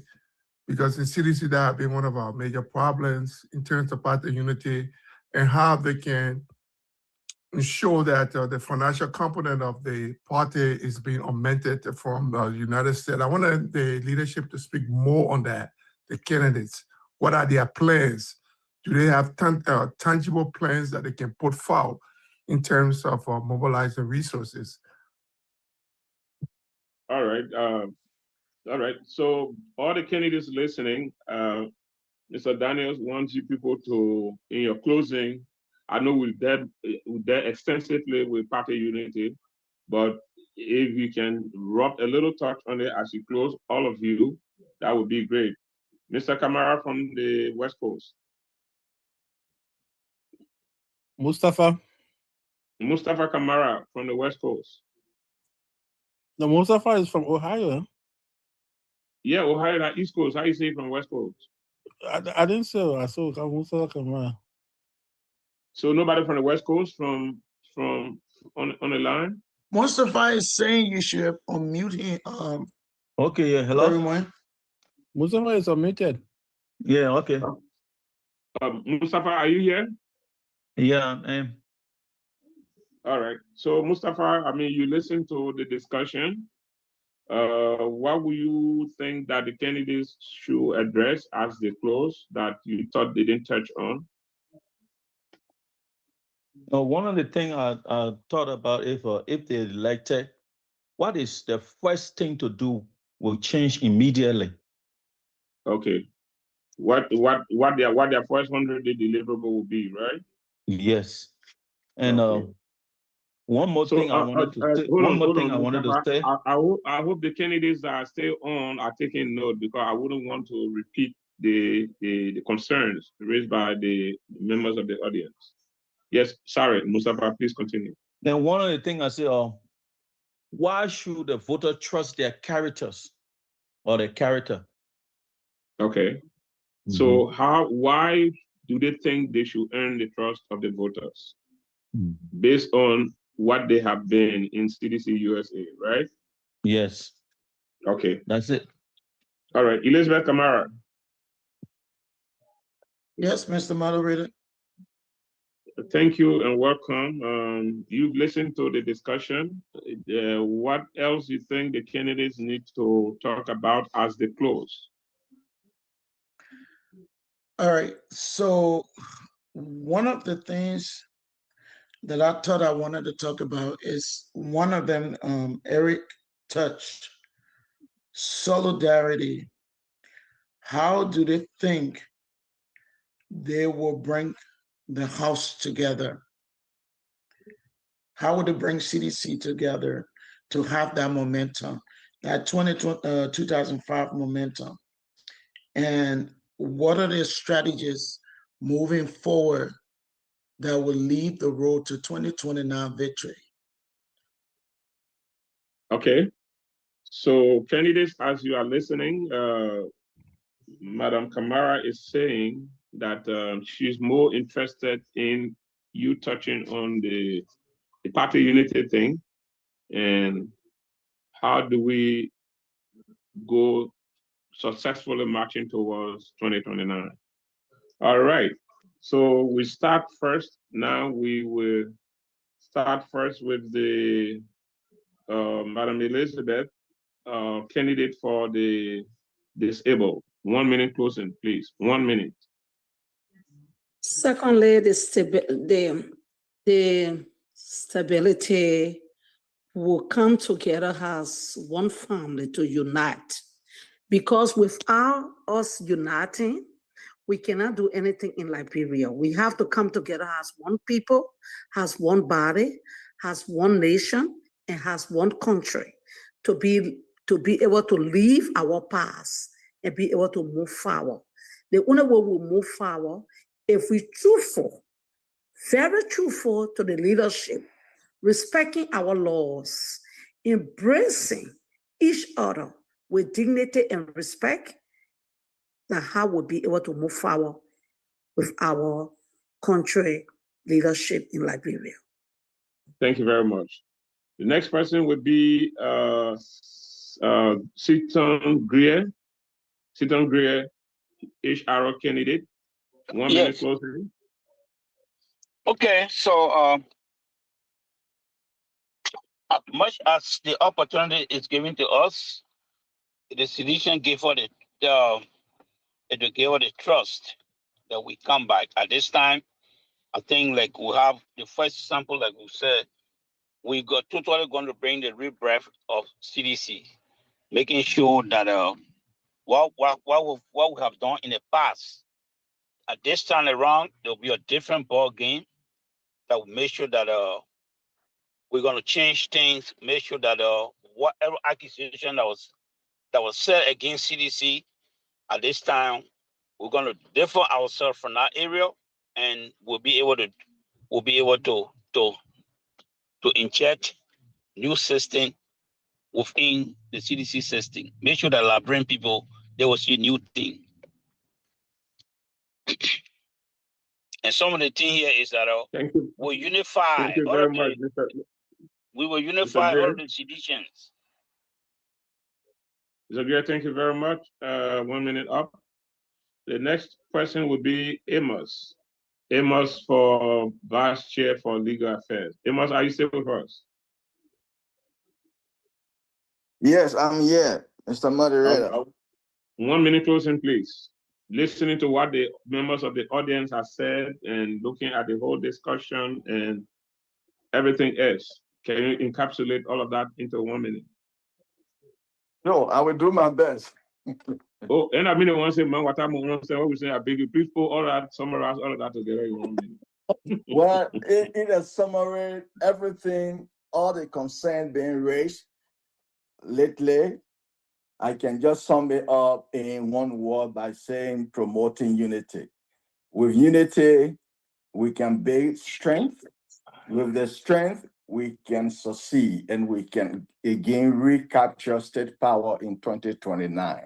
So everything is bogged down to unity, unifying all of the sedition, those who were disenchanted, those who have grievances, the leadership that come into power will work to make sure that everyone is on board, and when all hands are on deck, we can succeed. Thank you.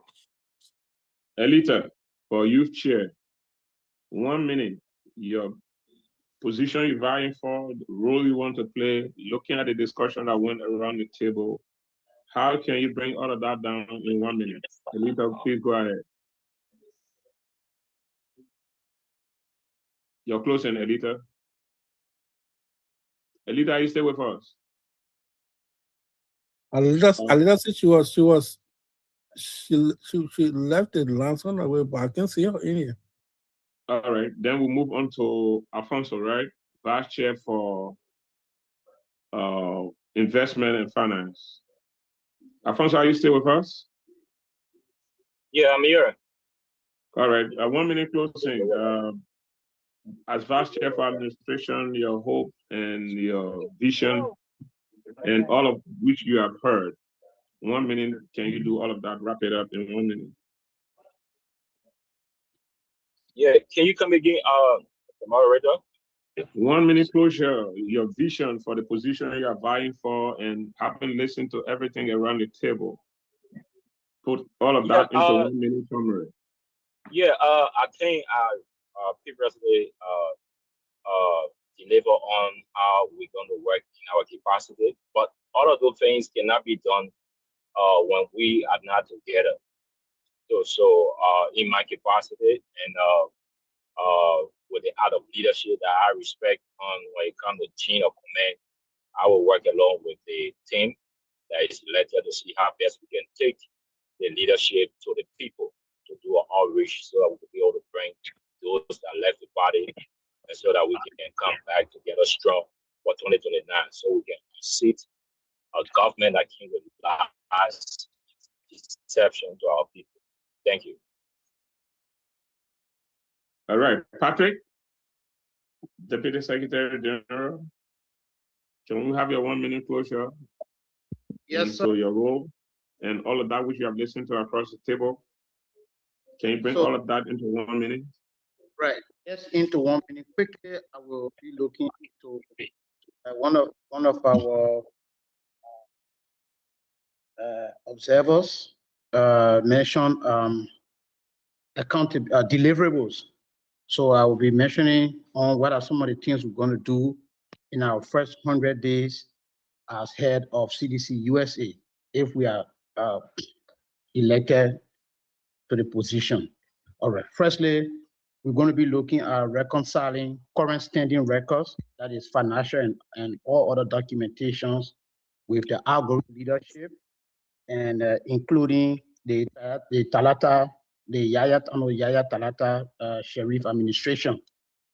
We're also going to be looking into ensuring audit and transparency, audit for transparency and accountability. And we will also make sure to look into first-hand research that will begin system improvement, effective system improvement and management as we go forward. Thank you. All right, Brother Swar, Enoch, Vice Chair for Operations. 1 minute. All of what you intend to do and all of what you heard around the table. Can you please give us a 1 minute closing? Brother Swar.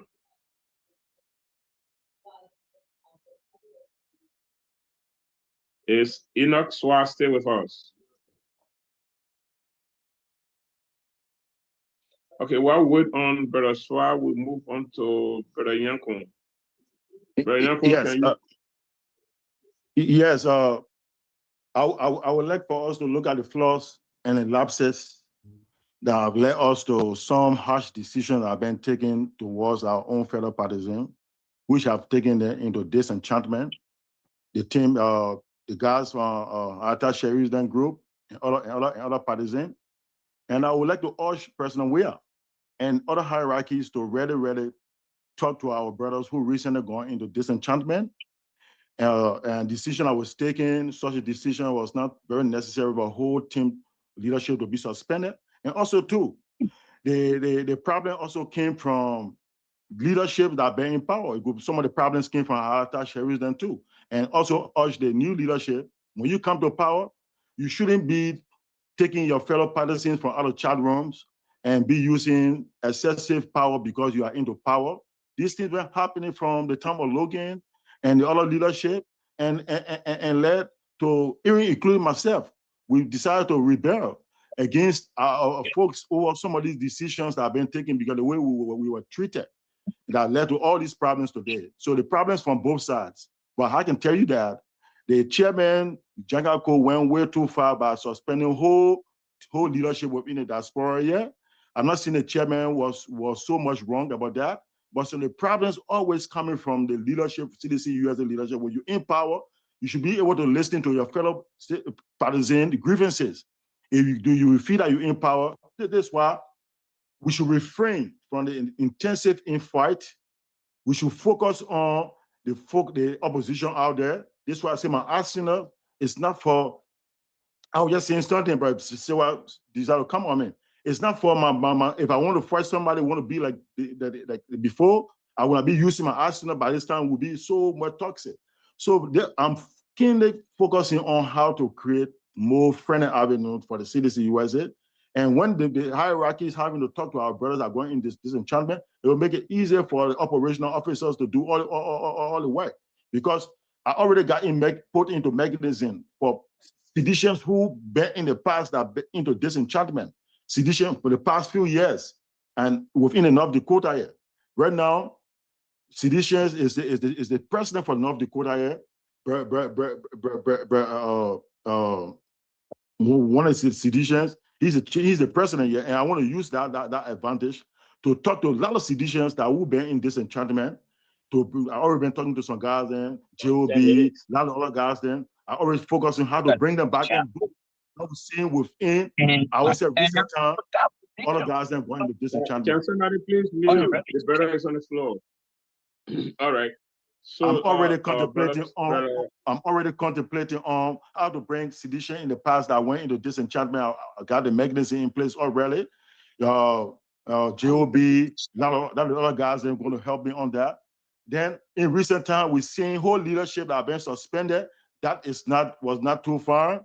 You can say party remains supreme. We love the party, but some of the decisions taken by our hierarchy, it can also affect us in the wrong way. And they should refrain from that.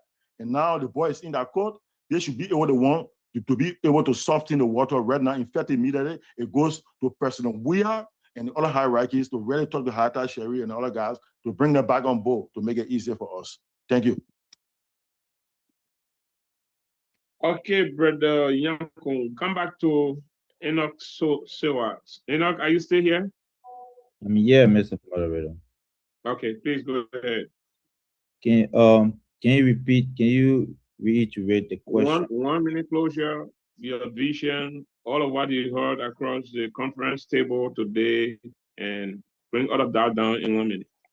Okay, thank you. All what I heard about across the conference table, I took something very important from there, which was the first deliverable, which is very important. That's why I'm going to dive into. As a vice chair for operation as a vice chair for operation on Team Success Dennis, the first 100 days within our administration where I'm going to be serving as vice chair for operation, I'll just use a word where other people take 2-3 minutes to conclude on that, which is reconciliation. Reconciliation is a calendar aspect in bringing together people who feel disenchanted and who feel disrespected. So we're going to reconcile these people, make sure that we bring them back on the table and listen to their grievances. And also comprehensive operational audit and readiness report that identify current organization bottleneck and outline a strategy roadmap for immediate high impact improvement within CDC-USA. Having said that, I will also use this time to say to my brother, Mr. Yankun, we are not fighting, we are one family. We just have to keep it peaceful. And the success of organization depends on the ability to execute its vision. With your support, I will work tirelessly to ensure that Team Success deliver on every commitment we have made. Together, let us build CDC-USA that is organization discipline and prepare for the future. I respectfully ask for your vote. I highly respect your observation and I resubmit. Thank you. Okay, then we'll go to the chair, Brother Success Dennis. Honorable moderator and our listening audience, my fellow partisans on this line tonight, our gladiator friends in the radio land and whatever you are listening to us from, I want to say first of all, thank you. Thank you for the moderator.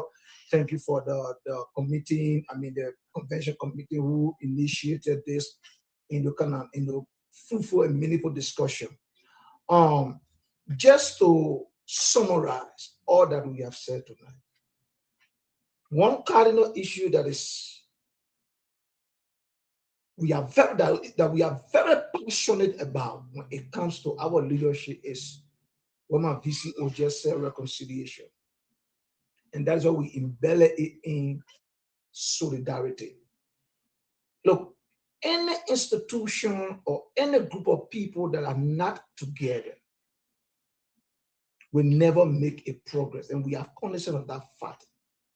And so that is why we are saying when we take over, the first thing we're going to do will be a national solidarity awareness. We'll go to the West Coast of the United States, create a Palabra forum where seditionists will come together and they will have the opportunity to express their feelings and dissatisfaction of how they think things should be done, or what made them sit on the fence. We'll come to the Midwest, and every state from the Midwest will converge in one state. And we'll have a Palabra forum where people will speak. And then we'll come to the East Coast. When we do that, then we understand exactly what are some of the problems.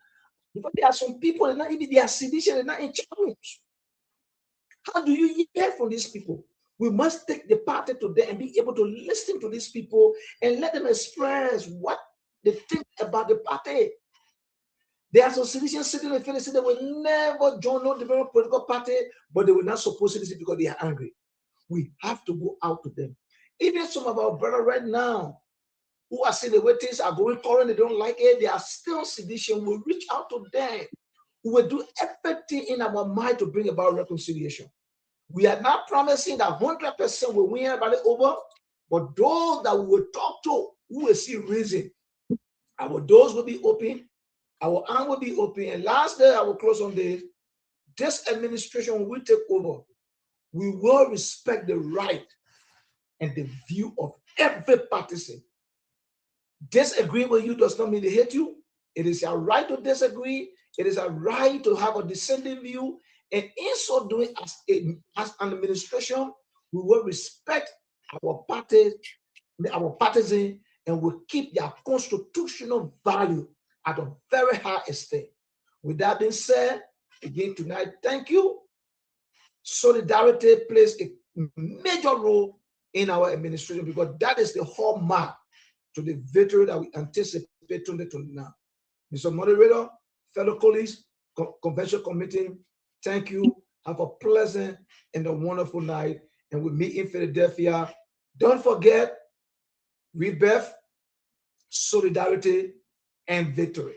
Let's prepare ourselves for it. That is a message I take to Philadelphia, and that's a message going forward for the next 2 years when we win the election. Thank you, Mr. Moderator. I hear and I turn the floor back over to you. Thank you. Thank you, Pastor Success. And we now go to the convention chair. The convention chair, I think you will come after me. I mean, OIC, because you are the boss. Honorable Moderator, so we stay here, Honorable Moderator. Candidates who have not spoken? Yeah, I try with raising my hand. I don't know. Oh no, sorry. Can you please state the name? Thank you. This is Chris M. City from North Dakota. Chris, I call you, but apparently you were out. I know I call you because I started from you should have been the first person. But anyway, go ahead. Okay, thank you. I'm sorry for that. Once again, I'm Chris from North Dakota, vying for the position of Deputy Secretary of Administration. As the previous speakers have said, some are talking about what did you trust us. I can just answer in simple way that check our track record, our character within cities for all the years. I think it's enough to speak for itself. And also we talk about maybe the 100 days. What would be our first achievement? I think my boss, who the Secretary General, talking about we're going to create a website where most of our information will be kept. It's our major points that we're going to look at. And the unity, you cannot succeed as a leader when the horse is divided.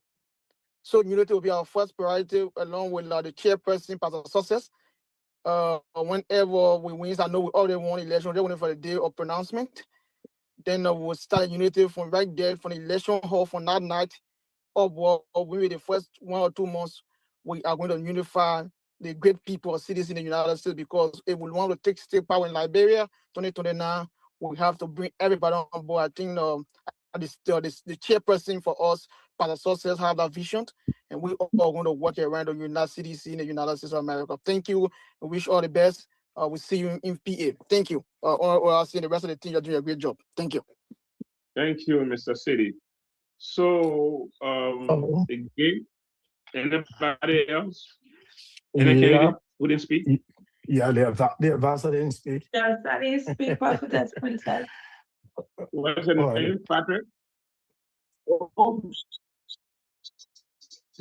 I call,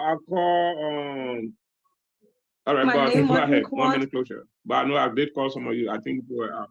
Yeah, you just missed some. Go ahead. Oh, you just left again? All right, so Mr. Marilla, thank you very much for the night. All right, after you, then she will go. Thank you. After you, then she will go. All right, thank you very much for the night. I think this interaction was very great. And again, it's for CDC, and it's for the best of CDC.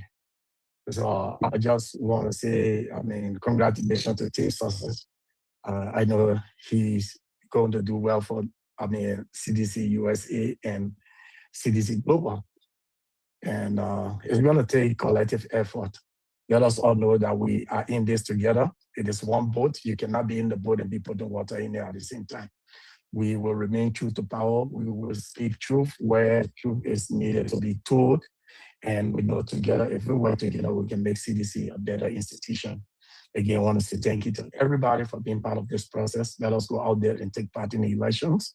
And let us know that somebody said this in our last meeting, said the law is by the road and you decide to go pick it up. So this comes with a lot of responsibilities which we should embrace and be prepared for. That there's going to be a lot of things that will be thrown at all and we need each other. So let us work together to make CDC what it needs to be, develop their institution and not their things around individual. Again, thank you very much. Please vote Team Success. Can you say your name as you close? Because you just call this is Ed Nabe Smith, the chairperson for the Elder Council, the chief advisor in the room. Okay. Thank you, Mr. Smith. Thank you very much. Our dear sister, please. Okay. So my name is Prophetess. Yeah, I'm here. My name is Prophetess Princess Mo Johnson. Okay. So if elected as a member of Team Success, my first priority would be to listen. I will meet with the party leadership, members, women, young youth, elders, and county representatives to understand their concerns, identify areas that need healing, and learn how I can best serve them. From there, I will develop a plan focused on strengthening unity, promoting reconciliation, and creating regular opportunities for prayer, mentorship, and fellowship. Before we can move forward together, we must first understand one another. A question was asked, why should voters trust me and my character? Voters should trust me because my life has been built on service. As a nurse, I have dedicated my career to caring for people with passion, with compassion, professionalism, and integrity. As a prophetess, I have committed myself to serving God and helping others through prayer, counseling, and reconciliation. I believe character is demonstrated by consistency, honesty, accountability, humility, and how you treat people when no one is watching. I will not promise what I cannot deliver. I will always lead with transparency, fairness, and a servant's heart. Dr. Elizabeth Kamara asked about solidarity. How will we bring CDC together? Unity will be the foundation of our success. We cannot win externally if we remain divided internally.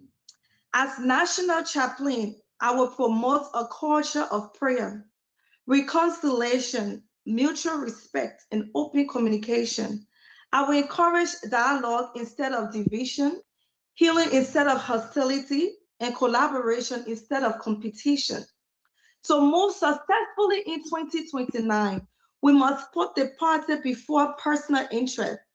We must engage our youth, empower women, strengthen our grassroots structures, communicate one clear vision, and remain focused on the needs of the Liberian people. Every member should feel valued and included because everyone has a role to play.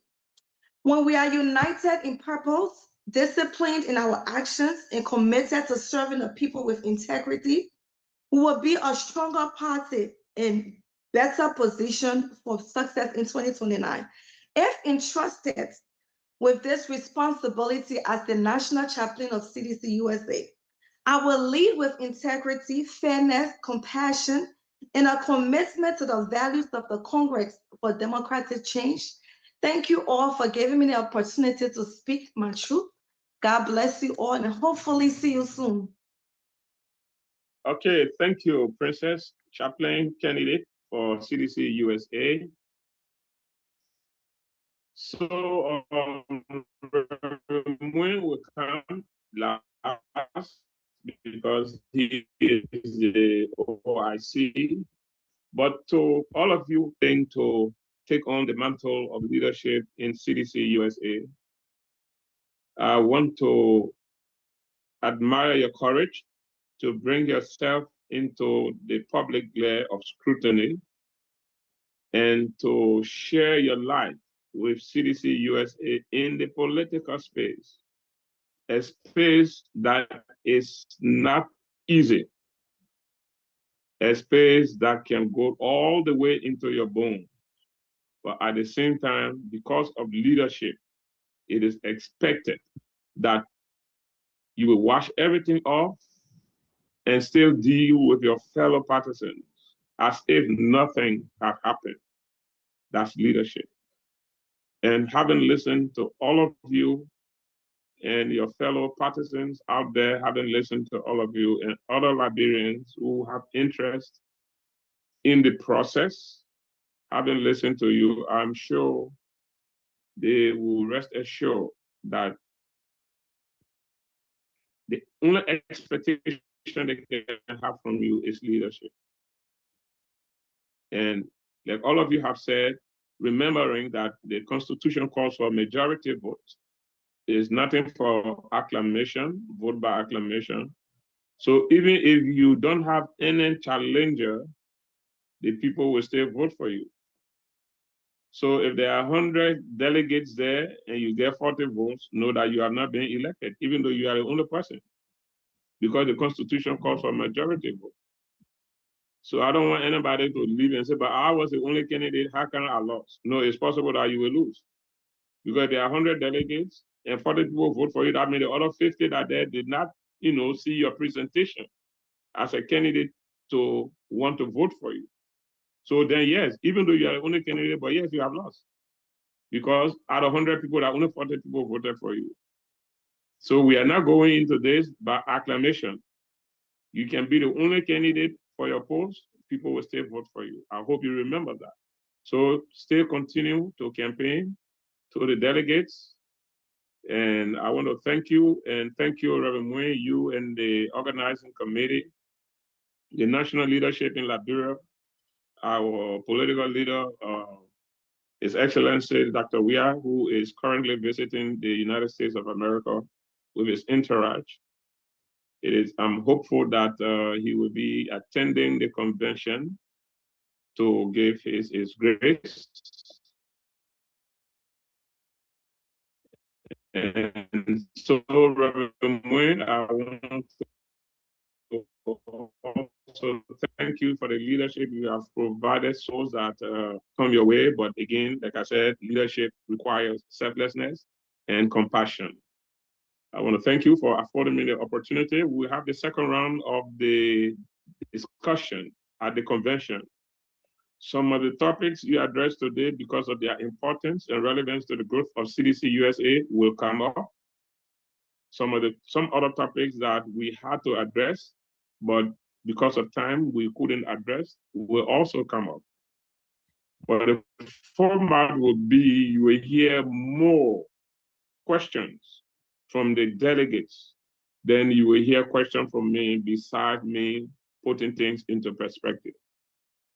I will ask some questions, but more questions will come from the delegates because they will be voting for you at that moment. So on behalf of the national leadership, the political leader, and Reverend Moore and his team, this town hall of the candidates is hereby closed and ended. Reverend Moore, after you, we will go back to our brother Prince Sharif to close his platform. Reverend Moore, please. Thank you so much, Councillor. Reverend Moore, are you with us? Yes. Beautiful day in the neighborhood. Breaking news. Team Success full listing of leaders. Finally show face. The vote one, vote all. This team is successful. That's why we are called Team Success. Join the winnable, the formidable, the successful team. The team is comprised of 22 men and women. They are ready to do the delivery.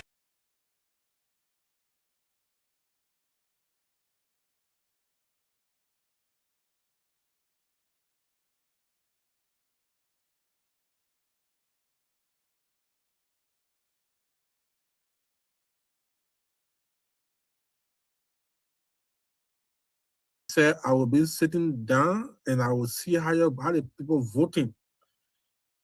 They will count the vote in from me and they will declare who's the winner. Whoever the people elect, that's our leader. And I'll go home and tell the National Executive Committee that I was a witness to this process. It tells us that he has this convention at heart and we should do everything in our weak way possible to ensure that all of our delegates throughout the United States attend this convention. My people, the future of Cdc-Usa is not built by spectators. It is built by members who show up, who participate, and who lead. So I want to appeal to all of us to come together in Philadelphia to make the 2026 National Convention the greatest in our history. Your presence, your voice, and your vote matters. Like I said, CDC should not be termed or used only as opposition-driven organization. Like our political leaders say, power belongs to the people, and yes, we must take it to the people.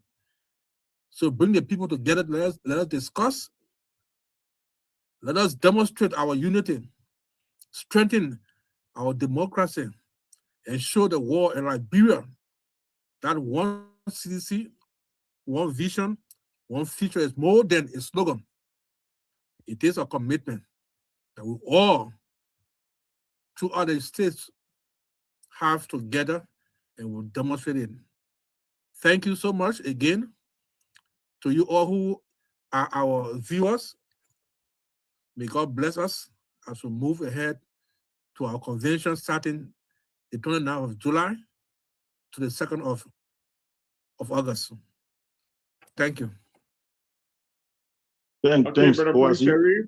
All right, can we have before after Brother Sharif, if we have anybody from the Islamic faith? You know, CDC is a multi-religious organization.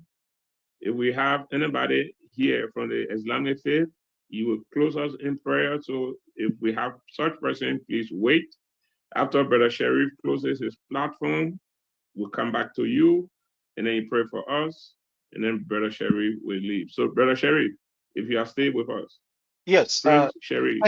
thank you, Councillor Dennis. And let me say thanks to you and also all right. If the we have somebody Honorable from the Islamic faith. OIC. Thank you, the Honorable Councillor OIC Dennis. and Let me his say entire thanks to team. you I want to and say also big thank the for Honorable organizing such a OIC. wonderful